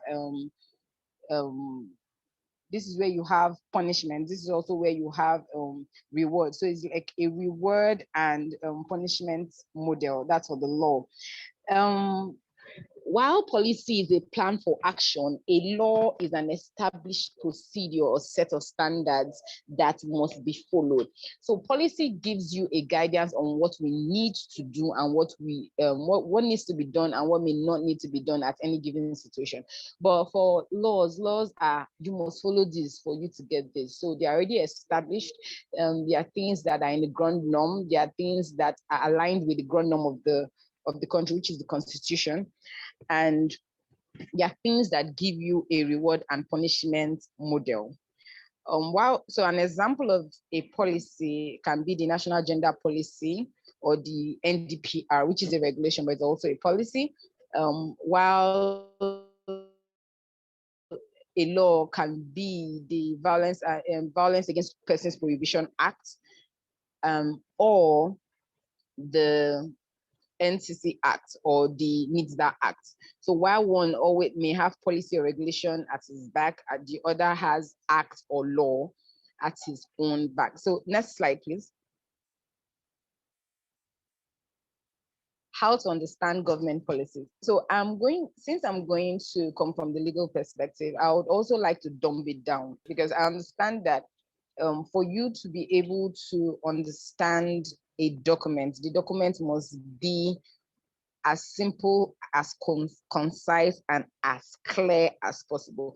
However, in Nigeria, and for lawyers, we like living in the opaque. We like making it feel that it has to be very difficult to understand, so they will know we've done our work. So I'm going to give cheat codes on how to understand the laws and the policies that we contribute to. So government policies, we should understand, are called public policies, and these are policies that show what the government wants to do or not do at any given problem. These policies are for the general public. Now, policies have three elements. One is the problem definition. The second is goals to be achieved. And three, policy instruments to address the problem and achieve those goals. This is the easiest way to understand policies. When you're looking at a policy, you're looking out for three things: the problem definition, the goals to be achieved, and the policy instruments to address the problem and achieve the goals. Next slide, please. So for problem definition, to understand policies, you must first identify the problem the policy seeks to cure. The problem can easily be seen in the title of the policy. So this is a cheat. Rather than trying to read the whole policy and, oh, what is it saying? What is the problem? The first place you can see the problem or that a policy seeks to address is in its title. So, like the example given before, National Gender Policy, you already see from the title that the problem it seeks to address on a whole is the gender issue in any given society. That's an easy way. National School Health Policy. It also takes you to, okay, avert your mind to, we are going to be treating school health in this policy. We are going to be addressing school health in this policy. The national policy on education in Nigeria. So these titles, the policy titles, always gives you the problem it seeks to address. And that's one way of understanding policies, your problem definition. The second, next slide, please. The second is the goals it seeks to achieve. Now, the next thing to do in order to understand government policies is to identify the goals the policy seeks to achieve. One easy cheat to this is looking at the table of contents of the policy or the subheadings in the document. They focus on the key issues to be addressed by the policy and in what areas the government wants to make progress. So when you look at the table of contents of any policy, they easily tell you in their subheading, they easily tell you what we need to do. So a good example I'll give is the Internet Code of Practice. Now, the Internet Code of Practice is one of the policies for the internet space. In a table of contents, apart from the preamble objectives, it goes next to the right of consumers to open internet access, the standards for open internet access, the privacy and data protection obligations, data security, data breach notification. Now, it tries to tell you what I want to achieve with this policy. It says, okay, I want to address the issue of data security. I want to address the issue of data breach notifications. So this is a very good way to understand your policies, or to understand what a policy wants to do, or what it wants to achieve, what it wants to address, and what it wants to take care of in the society. Now, after skimming through the table of contents, you can go to the main document under each heading. That policies tend to spell out the goals of every subheading plainly. So when you go to, let's say you choose a table of content, a subheading called data security. Once you go to the main page in the document that talks of data security, it easily just tells you, okay, this is the goal I want to achieve through data security. This is what I want us to understand through data security. So let's also continue on the data security. It tells you, when you look at the main page of the data security under the Internet Code of Practice, it tells you the security measures taken by an internet access provider to implement the requirements set forth in this section shall take into consideration technical feasibility and the sensitivity of the data collected. So it tells you what I want to achieve. Under data security, I want to achieve how the data collected, the sensitive nature of the data collected is collected. And I want to see how the technical know-how of how that data is collected. Next slide, please. So it keeps telling you what I want to do with it. And these are easy ways, rather than going through the whole document, these are easy ways to understand what a policy is about as a non-expert. Next slide, please. Okay. Policy instruments. So in policy instruments, what policies what to do, they also look at the tools they use to overcome problems and achieve their objectives. So you can see in some policy documents, you can see that they will say they want to use things like awareness programs. That's where advocacy and lobbying comes in. They say they want to use things like intervention programs. That's where capacity building and community development comes in. Now, the instruments used vary from one type of policy to another. For example, one of the policy instruments for the education policy may include free tuition for primary school students, while for the gender policy, it may include the creation of a database for offenders. So this is another way to understand policies. It's a cheat. You don't just, for me, even as a lawyer, because I like things very simple and concise, when I want to go through, I do a lot of research for international organizations and all that. When I want to go through laws, the first thing you do is a desk review. Now, what the desk review helps you to do is to collate all the laws, all the possible laws that can affect the topic to which you want to address. Now, you look at the title. So even as a lawyer, we also do this. You look at the title of the policy or title of the law. For me, do you know, okay, So when you're going through the internet, there are a lot of things that you will see. Or when you have textbooks, you have to go through a lot of things you see. So the things that help you to sift out the relevant documents are things like the title. Okay, I want to talk about the internet. So when I'm online, the only thing I'm going to be looking out for is internet, anything internet related, anything open internet access. Do you understand? Look at the goals. When you now see those documents, you say, okay, let me open it. The next thing you look at is the goals to be achieved. After that is the instruments to which they use. So when you see things like awareness programs, you automatically understand that they are focusing on a particular kind of thing. It can be reactive. The law itself can be reactive, but they are trying to do something. They're trying to be proactive in selling the solution to people. So policy instruments also helps you to understand policies. Next slide, please. Okay, so this has been discussed already, so I'll leave it. Stakeholders in policy formulation. Next slide, please. So we can see the stakeholders include the media, the lawyers, the public, the political parties, and the legal system. I'm sure everyone on this call or in this webinar knows I'm in one of all these places. If at the most you'll be in the public. So next slide, please. Okay, the rudiments of policy analysis. I said the easiest policy framework that can be used to analyze policies is the policy triangle framework. Now here you look out for the actors, the contents, the context, and the process.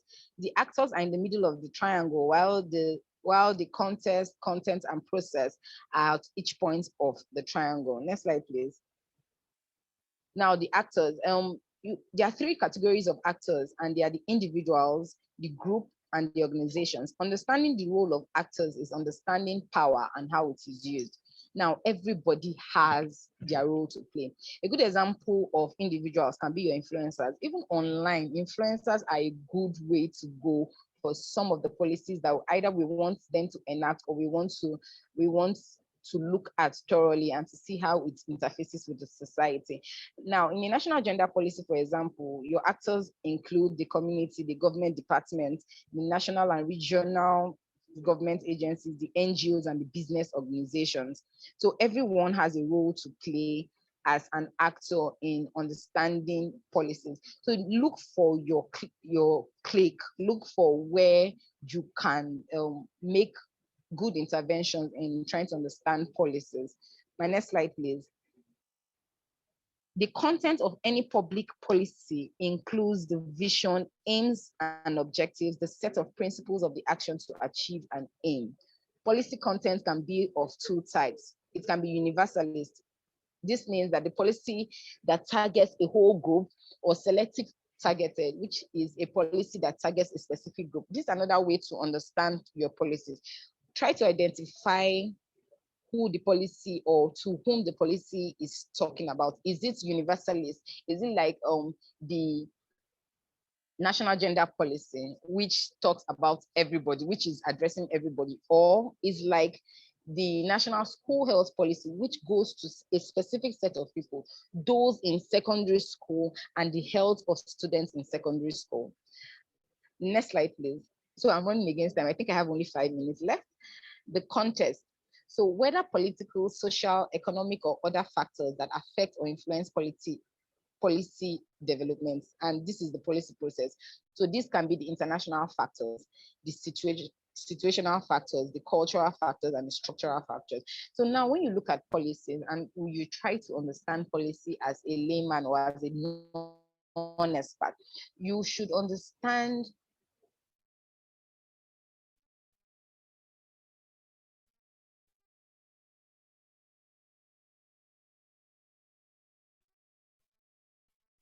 the context in which those prompted to be enacted.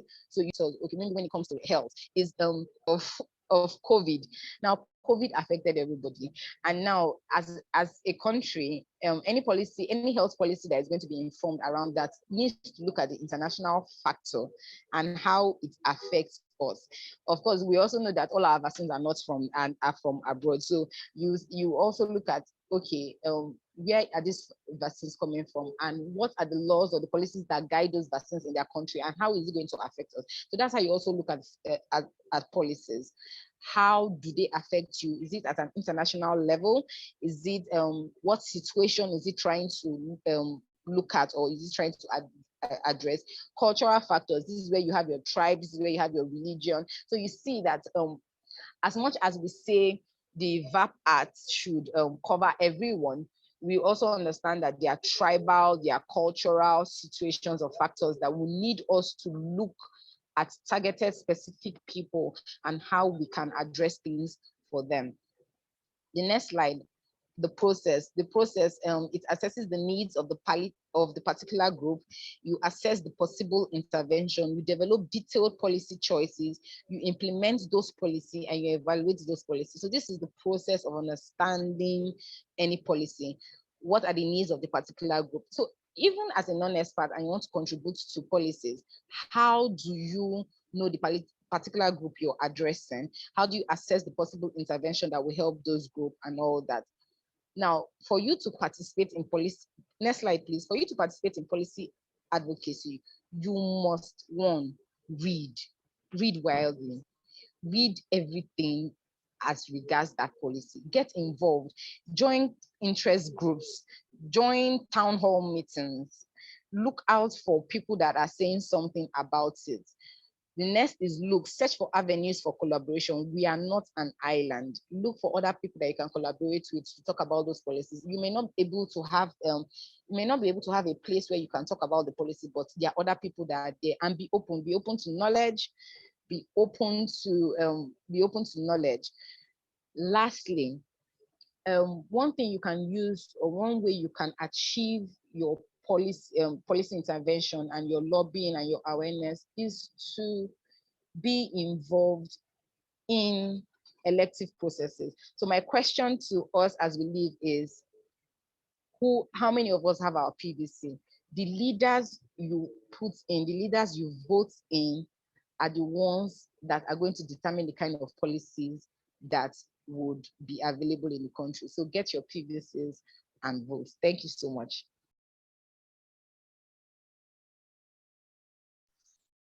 Thank you, Ada, for a fitting conclusion to a very outstanding series of presentations. Thank you for bringing the legal insights to crown all we have talked about today.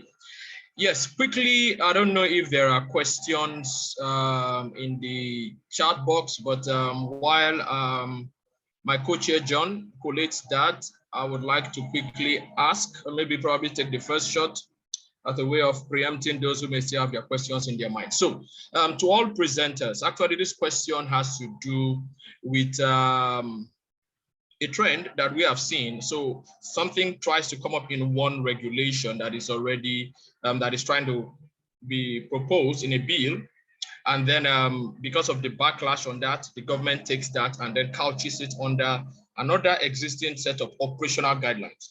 Ridwan was making an allusion to the NBC guidelines that was recently modified. You know, part of the things we saw in that guidelines is that it took some of the things that the anti-social media bill had tried to kick against, you know, try to repackage it a little bit. It was basically still the same idea that you want to control what people are putting out there on the internet without understanding the nature of the digital space, you know, repackaged and couched under the NBC guidelines. How do we approach issues like this? Now, this is the first one, is one that is still being proposed. This one is one that is already in operation. And, you know, sometimes regulatory authorities, in scrambling for control, oftentimes get overzealous on this part, and they forget that there are underlying laws, like Ada mentioned. So how do we deal with a situation like this, where something that is being opposed in a forthcoming policy is couched under an already existing operational guideline or an already existing regulation or or practice, code of practice, so to speak? That is my question. I don't know who will take the first mic on this one. Probably I give it to Ada to start. Yeah. Okay, so let me take the first shot. Okay, so from your question, things that have already been addressed in another policy, how it's being put up for addressing again in a new policy. Now we should understand that policies are mere regulations, so there is really no problem when there are more than one how will I put it now, more than one addressing of a situation. Because what happens is this. First off, I know, and a speaker talked about where there's no collaboration between people, and it often tends to happen that we are all in our own in our own spaces. We want to be the ones that our names are on the door, that we did this, we did that. So we do not collaborate with people. We do not read wide and far. So these things cannot, it's not a peculiar challenge in Nigeria. These things cannot be stopped, except there is a collaboration between people, understanding that it's not just one person, it's not just one person or one situation or one institution that a law or a policy may affect. There's a hierarchy, or there's a stakeholder affectation of things like this. So what we do in that aspect is, if I know that, okay, this has been addressed, what we do is that we go to the stakeholders that are relevant to that situation and tell them, okay, this has been addressed in this, and guide them and tell them this is done. This is the best, for me, this is the best way on making sure that we do not have a preponderance of so much laws that or policies that talk about the same thing. Yes, okay, thank you, Ada, for that first response. Ridwan, would you go next? Yeah, I mean, everything is context, because again, if a law is, if a new policy is duplicating what already exists, or something that's been in maybe a previous, so it's always going to do, and that's why, impact assessment on even policy is always very important as well. So whether they reframe, whether they recouch, whether they move to, or they ship it to a different authority, what are they trying to achieve at the end of the day? And what impact does that, or is that going to have on people? However, I mean, there are situations where a regulation might amplify, an existing one in terms of, curing maybe inadequacies in an existing one, which I don't think is a bad thing. Where there is a problem is when they leak to be at loggerheads. So I'll give context. So you have, let's say a federal law saying, oh, you need to do something within, let's say 30 days. Then you have a state regulation in the same domain saying you need to do it within 14 days. From compliance point of view, or from operationalization point of view, it's difficult, because when a request to do that thing comes in, then it becomes, which law are they relying on? The average customer or consumer won't tell you, I'm relying on this particular provision to invoke this particular right that I have. No, they won't do that. So it then becomes a problem. Do you do 30 days? Do you do 14 days? Same domain, same issue. So that's where there might be a problem. And when they are like that, it's important to flag them, to flag the inconsistencies. And of course, there's also a place for strategic deviation where you can then ask the court to resolve that or interpret it one way or the other. But I don't think it's inherently a bad thing, especially when the purpose is to amplify inadequacies or gaps. Again, everything is context specific. When you see it like that, it's always very important to do like an impact analysis and understand, or an impact assessment to understand what that really means for the ecosystem. Yeah, thank you, Ridwan, for that very clear understanding of why the context is important. Princess, would you go next?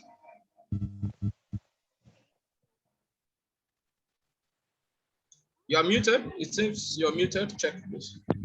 Am I still muted? No, we can hear you now. Okay. Why this particular issue is peculiar is that the provision that was sought to be introduced via the NBC policy is not, what's it called? Is not a provision that is beneficial to Nigerian social media users, because they had earlier sought to bring a law, an anti-social media bill, which people had raised their voices against, and then they had to abandon it. And now they're like, it's just like trying to sneak in evidence that has been rejected in the back door. yes, I agree with co-facilitators that you can have more than one policy, but where the policy is not beneficial, where is a policy that the people have spoken up against and has been dropped in the first instance and is still trying to rear its head via the back door? What do we do? Stakeholders of internet policies, what do we do? We have the option of challenging it in court. We have the option of raising our voices, just like the Electoral Act. You see, the Electoral Act, there was a lot of back and forth, the president refusing to assent to it. And at the end of the day, because of the noise that was made about it, the president had to cooperate and assent to it. So I believe in this situation, stakeholders should raise their voices as well to expunge, to get those provisions expunged, provisions that are being sought to be snuck in through the back door. That's my take in this issue. Thank you. Thank you, Princess. We would pass the mic to Ebenezer. Okay, thank you very much. If you look at my kind of background, a tech expert, a tech legal, policy enthusiast, and I've been looking at thinking about the question we always ask ourselves is who is supposed to come up with these policies. Existing policies like the NBC policies, like you mentioned, when they wanted to modify or adjust or review it, should it be only the government? Because my own point here is, whenever there's going to be a review or there's going to be any, let's just say review, it should be a stakeholder, it should be a coalition, it should be a stakeholder team. It should not just be the government deciding that because we are not able to bring up this bill or this policy in this regard, then we pass it to this other sector and bring it. If you look at when I was talking about, during my presentation, I talked under the method, I talked about the attributes that should be applied to existing policies or existing processes. It should be all-inclusiveness, it should be transparent, it should be a collective responsibility. So this decision-making, this should be effective and it should be implemented in a way that it's distributed across board. So the government trying to make this, putting up these policies together, pushing it under another sector just to make sure that they have their way, it's a no-no for me. The question I keep asking is, who is supposed to do what? When are we supposed to appreciate and adopt the multi-stakeholder process as a country? Thank you very much. Sorry that I'm leaving another question to your question, but that's just the way.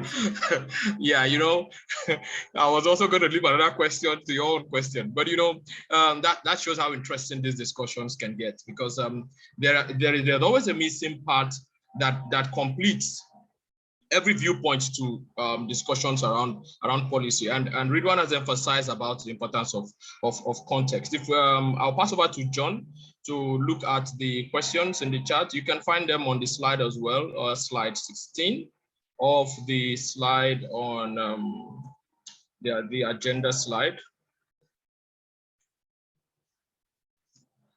John, are you there? Yeah. Good afternoon, everybody. I want to thank all our facilitators for job well done. And then I will read out the questions that have been posted on our chat. This question is from Jonathan Sunday. Say, great presentation, Princess. I feel the ISOC Nigeria needs to do a lot on securing the internet policy on the country. I don't know if VP would like to answer this question, or any of our panelists would like to answer it.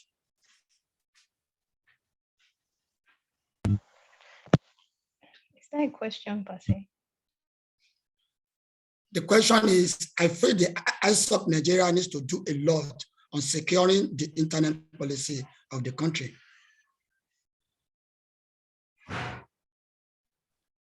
I think the question is trying to understand what ISOC Nigeria is doing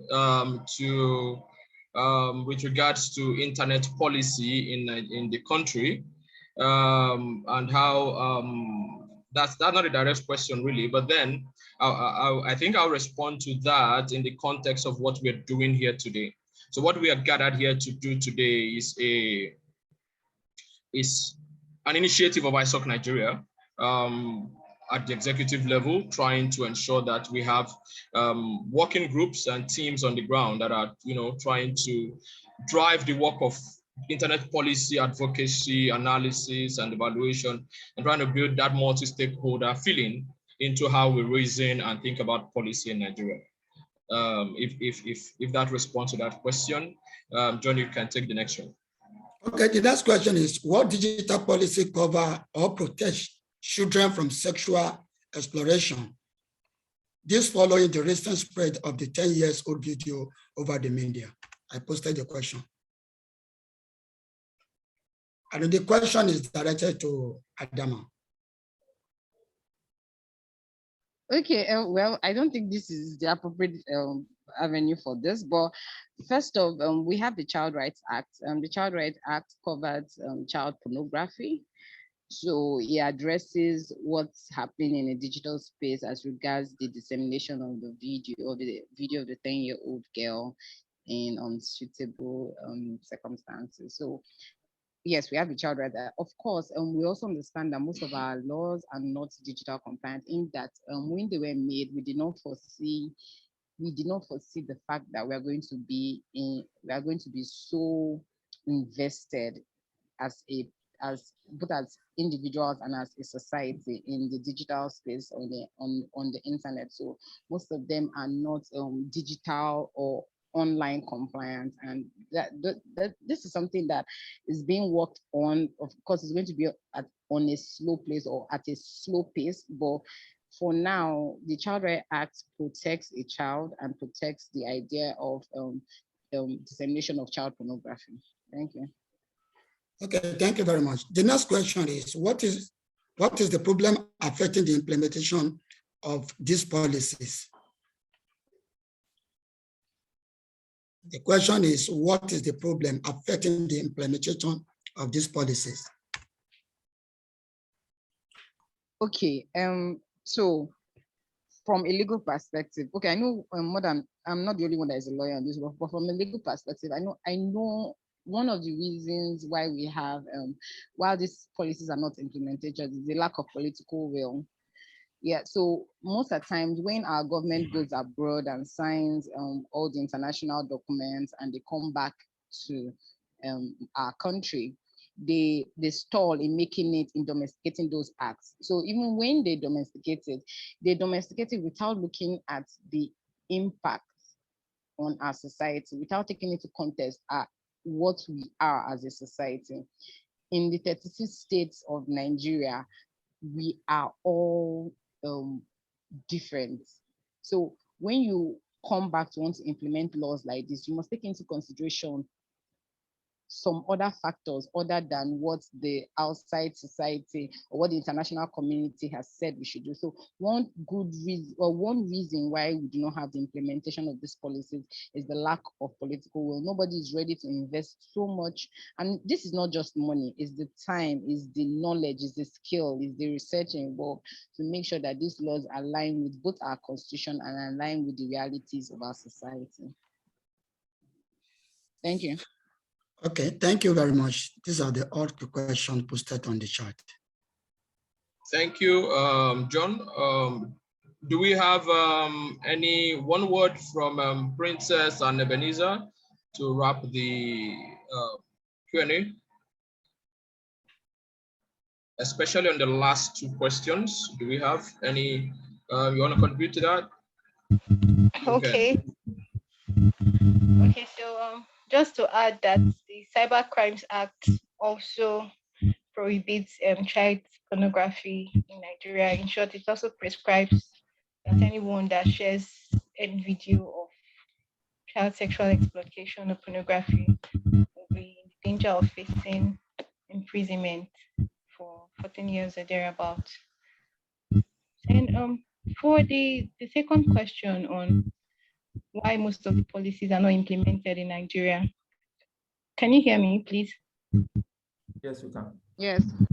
I totally align myself with everything Adama has said. And I would also like to add the fact that most Nigerians are not really involved in policy implementation, in trying to enforce policy implementation. That's one thing I can tell. I'm speaking from experience.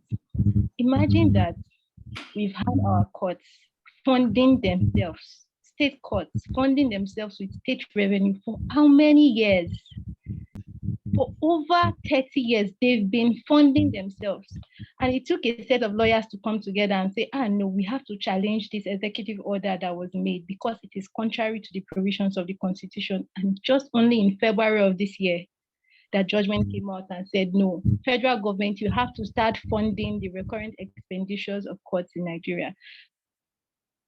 When we were in court moving that application, a lot of senior lawyers, they were very happy that they were alive to see this happen. If we don't challenge policies like this, if we don't challenge implementations, if we don't try to make the government do what they are supposed to do, they will relax. They would not do it. But I think that we can go ahead to try and challenge the inactiveness of government in regard to their obligations regarding policies that have been made in Nigeria. And Nigerians are beginning to speak up now. Nigerians are beginning to become more vocal. And sincerely, the government is listening. Whether we like it or not, the government is listening. And we've seen how most times, because of the outcry of the public, the government has changed policies, the government has made adjustments. There was the issue of the NSAS protest and how it escalated and all of that, and how the government now decided that, okay, SARS is now disbanded. The government is going to listen. We need to just keep pushing. We need to be interested, be actively involved. ISOC is doing a great work, and I would encourage everyone on this call, if you've not joined ISOC, please join ISOC. ISOC will help you stay abreast with policy decisions that affect the internet. ISOC is going to is a platform that has so many knowledge to disseminate, and it's good to just be a part of it so that you can know what's up, and then you can actively participate in the governance of this nation, particularly as regards internet policies. Don't stop. Keep pushing. Keep pushing. Eventually, we will get there. Thank you. Oh, thank you, Princess. Thank you. Yeah, thank you, Princess. Before we take the word from Ebenezer, someone is asking. Okay, so Gaba Ibrahim, it seems your question was answered actually, as regards why we do not have why we have good policies, and then what are the problems affecting the implementation of these policies. I remember Adam mentioned the lack of political will and the fact that people are not, the government is not willing to invest themselves, in terms of time, effort, and resolution of character to implement and see some of these through to execution. I think that was addressed. Quickly, I have a final hand, and we'll wrap up the Q&A session. Ekemini William, you would speak, and then Ebenezer would round up from that point. Is yours a question? William, can you unmute yourself, please? Thank you very much. Can you hear me now? Yes. Okay. My question is, for every project, the stakeholders at times keep increasing. So is there any mechanism in place to fish out who the stakeholders are? Because the stakeholders themselves may not know that they are. For example, a business could come up. In Nigeria, we're used to some Nigerians opening businesses without getting to know, okay, how do they affect people, who regulates them, and all of that. Somehow, somewhere, someone could be doing something. Is there a mechanism where maybe ISOC or any other government body or any policy or any law to check, what you're doing affects directly? There are certain laws and guidelines you have to do. I'm talking with respect to internet policies and internet governance. And then fish out, okay, it's either you go by this set of rules or laws, or you're not supposed to exist. Because if that entity or business or whatever it is exists independently, we're trying so hard to grow this, like discussions like this. Meanwhile, somewhere out there, I'll be working to halt the progress, something like that. Is there any mechanism like this? Yes, thank you, William. So I'll pass the floor to Ebenezer, Adama, and then Princess. 1 minute each in that, in response to the question. Just 1 minute, and then we'll wrap up. We're at the top of the hour. Ebenezer, yeah, would you go first? Okay. Yeah, thank you very much. Well, in terms of mechanisms in appointing stakeholders, we can say, yes, there's a mechanism in place, but what the process of the mechanism is what we don't know. But government also admits and they acknowledge that whenever there's supposed to be a policy, whenever we want to come up with a policy, they try to look inward or look in-house to bring one or two people together. But the process of picking or selecting those people is what is weak, is the challenge that we've been having. They themselves acknowledge the fact that whenever I want to develop a new policy, there's a need to bring in some expertise or some people from different sectors. But the process of selecting the right person or the best person has been where the challenge has always been. And I want to quickly mention something that Kingsley said on the chat earlier on, that Nigerians are so weak in challenging any government policy, even when it is against their fundamental rights. You see, it is not that Nigerians are weak, but the truth is that we should not be, even in the first place, be challenging government policies if the policies are right, if they have the right mechanism in place, just like Ekemini was asking.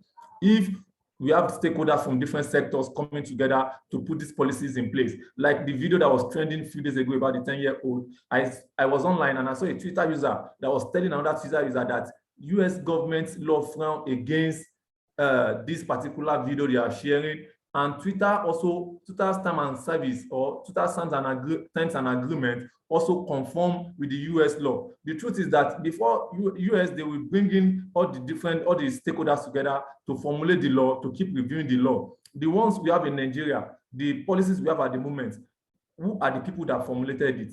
When they are trying to review it, what mechanism or what processes did they use in selecting these people that form the committee to put these policies together? So if the right thing has been done in the first place, we don't have to be challenging this law or these policies. It's simply because the right thing were not done, the right steps were not taken. That is why we keep having issues that we have to now start tackling the government. So there are mechanisms in place to be candid. Like I said, during my presentation, I mentioned one of the former Minister of Communication that tried to set up a committee, even though there were no continuity afterward. So, but the process or the steps taken in forming these stakeholders is where the challenge has always been. Thank you very much.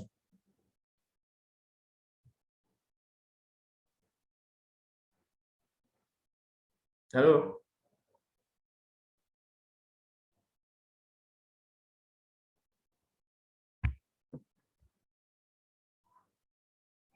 Hello. Hello, yeah. Emmanuel. Hello, we can hear you. We can't hear you. Emmanuel, logo, please.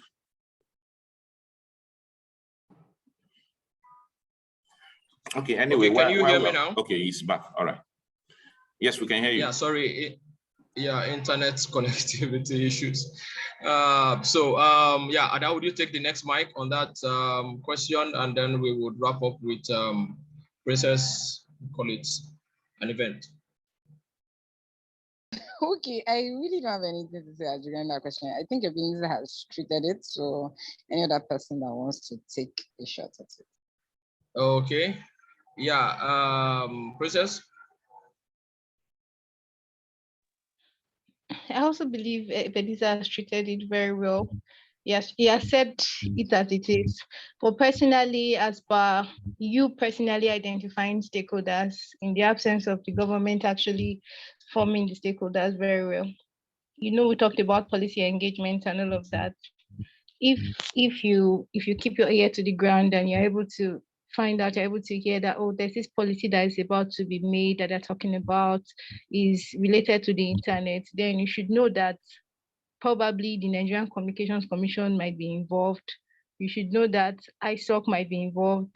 I'm not certain whether they'll reach out to ISOC, but you should just know that, okay, for this sector, internet sector, the key players of internet regulations in Nigeria are these people. You can use Google to find out who they are and then say, okay, these people will definitely be the stakeholders and this is the government that would be spearheading this. Then also, you should also pay attention to the committees, legislative committees, because you know we have different legislative committees. We also have the ICT committee in the legislative houses. Pay attention to these people and then you can always make your input via the group stakeholdership or via one-on-one communication with any of them if you know them. That's as much as I can add. So that's it. Thank you, Princess. Thank you. So it's a wrap on the Q&A session. Thank you to our panelists. Ridwan dropped out to join another event. Thank you to everyone who had made it here today. Now, this is actually the first of many to come. In the next edition of the webinar series from the Internet Governance Working Group, we'll be looking at an actual policy use case where we're going to put these understandings of what we have discussed here today to test in an actual use case where we'll be discussing an internet policy on the ground, and then drive it through from conceptualization to analysis to advocacy. We hope that you'll be able to come and be part of that session.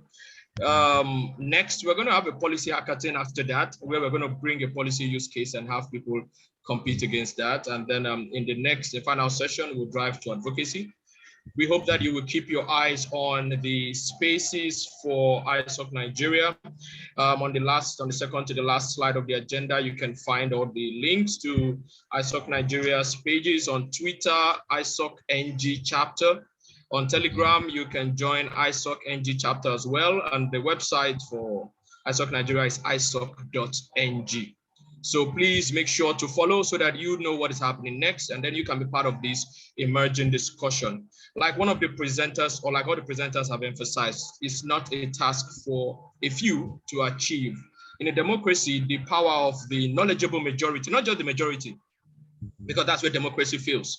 If the majority is not knowledgeable, if we are just following like a jamboree, not understanding what we are following, then we have a failed democracy. As a matter of fact, that's how a failed state begins. But then if we are following knowledgeably, we are following insightfully, then we are able to drive outcomes in the manner that benefits us all and contributes to our sustainable progress as a whole. So let us join these conversations. Let's be part of this noble organization, the Internet Society. And thanks to the current executive committee of this organization and the visionary leadership of Caleb Ogundele and the vice president, Mr. Engineer Kunle Olorundare, this and the rest of the team behind them, too numerous to mention. Join this visionary team, and then we are going to be part of these agendas, and you're going to be able to contribute to these discussions as they unfold. As we wrap up today, I would give the floor to Engineer Olorundare to give the final remarks, and then we'll call it an event. Thank you, everyone. All right, thank you very much, Coach Emmanuel Ogu. That has been a wonderful session, and I believe so much that each and every one of us have learned a lot from today's session. And I was so excited when I heard people asking about, okay, what is Internet Society doing? And as a matter of fact, the answer given has really, persuaded me that yes, we are actually on the right course. You know, this is one of the things that we are doing. This is a workshop where we get to, educate ourselves, where we get to discuss, where people get to learn one or two things about, the internet. And today, just like we were discussing, making sense out of the internet policy. And by the time you attend other sessions too, I'm sure at the end of the day, you will be able to take, decisions when it comes to internet, policy making in Nigeria. And as a matter of fact, you will know the right time to contribute. And like Princess also said during our presentation, that by the time you attend different programs, you let your hair to the ground, you definitely get to know. And I want to use this platform to encourage those of us that have not joined Internet Society Nigerian chapter to try as much as possible to join us. And the step, I'm sure any moment from now, you see the step in the chat box. Honorable Sec, please, Bukola, please. You see the step-by-step process of joining the Internet Society Nigerian chapter. Of course, you may need to start from the global level, that is isoc.org. Just type in Internet Society or isoc.org. You join. It doesn't take more than 2 minutes to fill the form, your name, your email, And what else? Maybe one or two other parameters. After that, they will ask you to join, a chapter. So you just look for Nigerian name under the list of countries, and I think that is in alphabetical order. So you go to N, select Nigeria, and boom, you wait for the confirmation of, the Executive Council, and you're with us. And we want as many people as possible to join us, in this vision. And without wasting time, I want to appreciate, everybody that has contributed in one way or the other in this event. And without mincing word, I want to say that the Executive Council of Internet Society Nigerian, Internet Society Nigerian chapter has really done so much. And please pardon me, I will have to take 1 or 2 minutes more to recognize the team. That is a person of the lead. That is the person of Mr. Caleb Ogundele. That's the president of Internet Society Nigerian chapter. In absentia, I sense his greeting, and I believe he's here with us in the spirit. And of course, the able secretary, Mr. Adebumi Akimbo. And the next person I want to identify is Mrs. Bukola Oronti, the honorable treasurer. Then Priscilla, Miss Priscilla, our own indefatigable, FinSec. Then our indefatigable program secretary too, Chinwe Oguja. She has been behind the scene doing a lot, thank you very much. And of course, our PRO, Mr. Tijani Olola, I call him TJ. He is the, image maker of Internet Society Nigerian chapter. I thank you all for making this event a great one. And of course, I remain your humble servant, the Vice President of Internet Society Nigerian chapter, Engineer Kunle Olorundare. And to wrap it up, I want to say a big thumb up to, the co-chairs of Internet Governance Working Group in this order, but in no particular order, please. Mr. Emmanuel Ogu, Mr. Benjamin Ikiba, and Mr. John Badamasi. These 3 gentlemen I mentioned were actually the brain behind this, workshop. And as a matter of fact, they have done pretty well, and we really need to appreciate them. I thank you very much. And lastly, I want to appreciate our facilitators on the list. Sorry, let me just start in no particular order, like I said earlier. Mr. Ridwan Oloyede, Mr. Ebenezer Dare,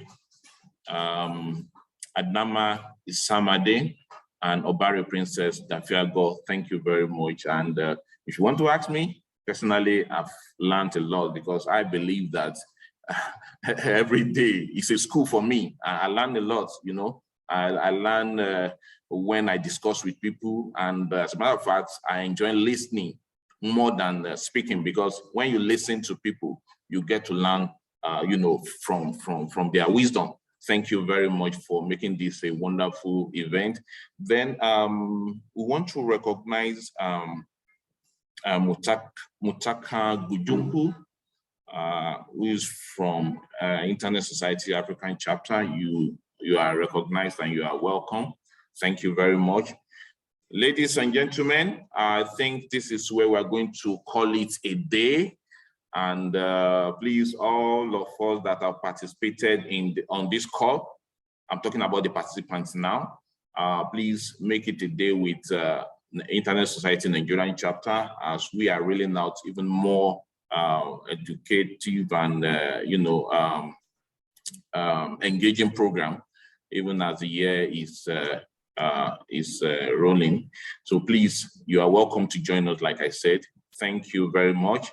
And before we close the floor, Honorable Secretary, I would like to crave your indulgence to take, the photographic session of this event by making sure that all of us put on our videos so that you can capture the beautiful faces that have participated on this call. Honorable Secretary, over to you. Thank you very much. Thank you, Mr. VP, sir. I want to crave the indulgence also of Emmanuel Ogu's laptop is on. If you're also one of the moderators and your laptop is on, I think it would be very fantastic. I'm in a village, so I'm using my phone. And so all of us will have to put on our cameras. Please put on your cameras, please.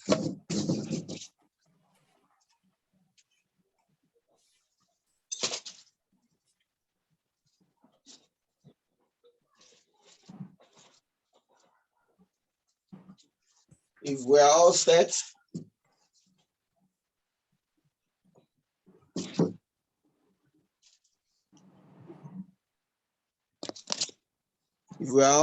let's just smile to the camera. You want digital smile or analog smile? I think digital smile is okay. Digital smile. So if Emmanuel Ogu, I believe you're on the laptop, so please do us the honors of having the big screen shot. Emmanuel Ibom, I like your smile. I'm trying to photocopy your smile. Nice one, nice one. Princess Dafiago is always smiling. Ever smiling. Yes, shots taken now. Okay. Benjamin Kiba, I want to look like you when I grow up. I'm smiling too. I'm smiling too. your face show. Your shoe shine. William's glasses is reflecting. I came in, your glass is doing a reflection of, okay. Engineer, fine. I think your position was okay. It was okay at the moment, yeah. Anything, well done. Oh. Madam Chiwe, that smile, put the teeth to it now. Put your 32 to the smile. Madam Chiwe. Kimbo, take it easy.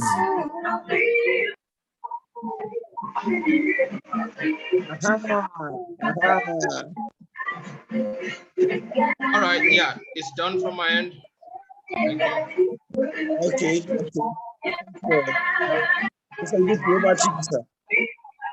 All right, thank you very much. So maybe I'll ask if there is a e-launch. Probably maybe the coaches we send e-launch to us. All right, thank you very much. On behalf of the president of Internet Society Nigerian chapter, Mr. Caleb Ogundele, I hereby bring this call to a close. Thank you and God bless you. Bye for now. Thank you. Bye, everyone. Thank you. Thanks for joining us. Bye, everyone. Bye, everyone. Bye. Bye. Thank you, the power engineer and secretary. Bye, everybody. Bye. Thank you.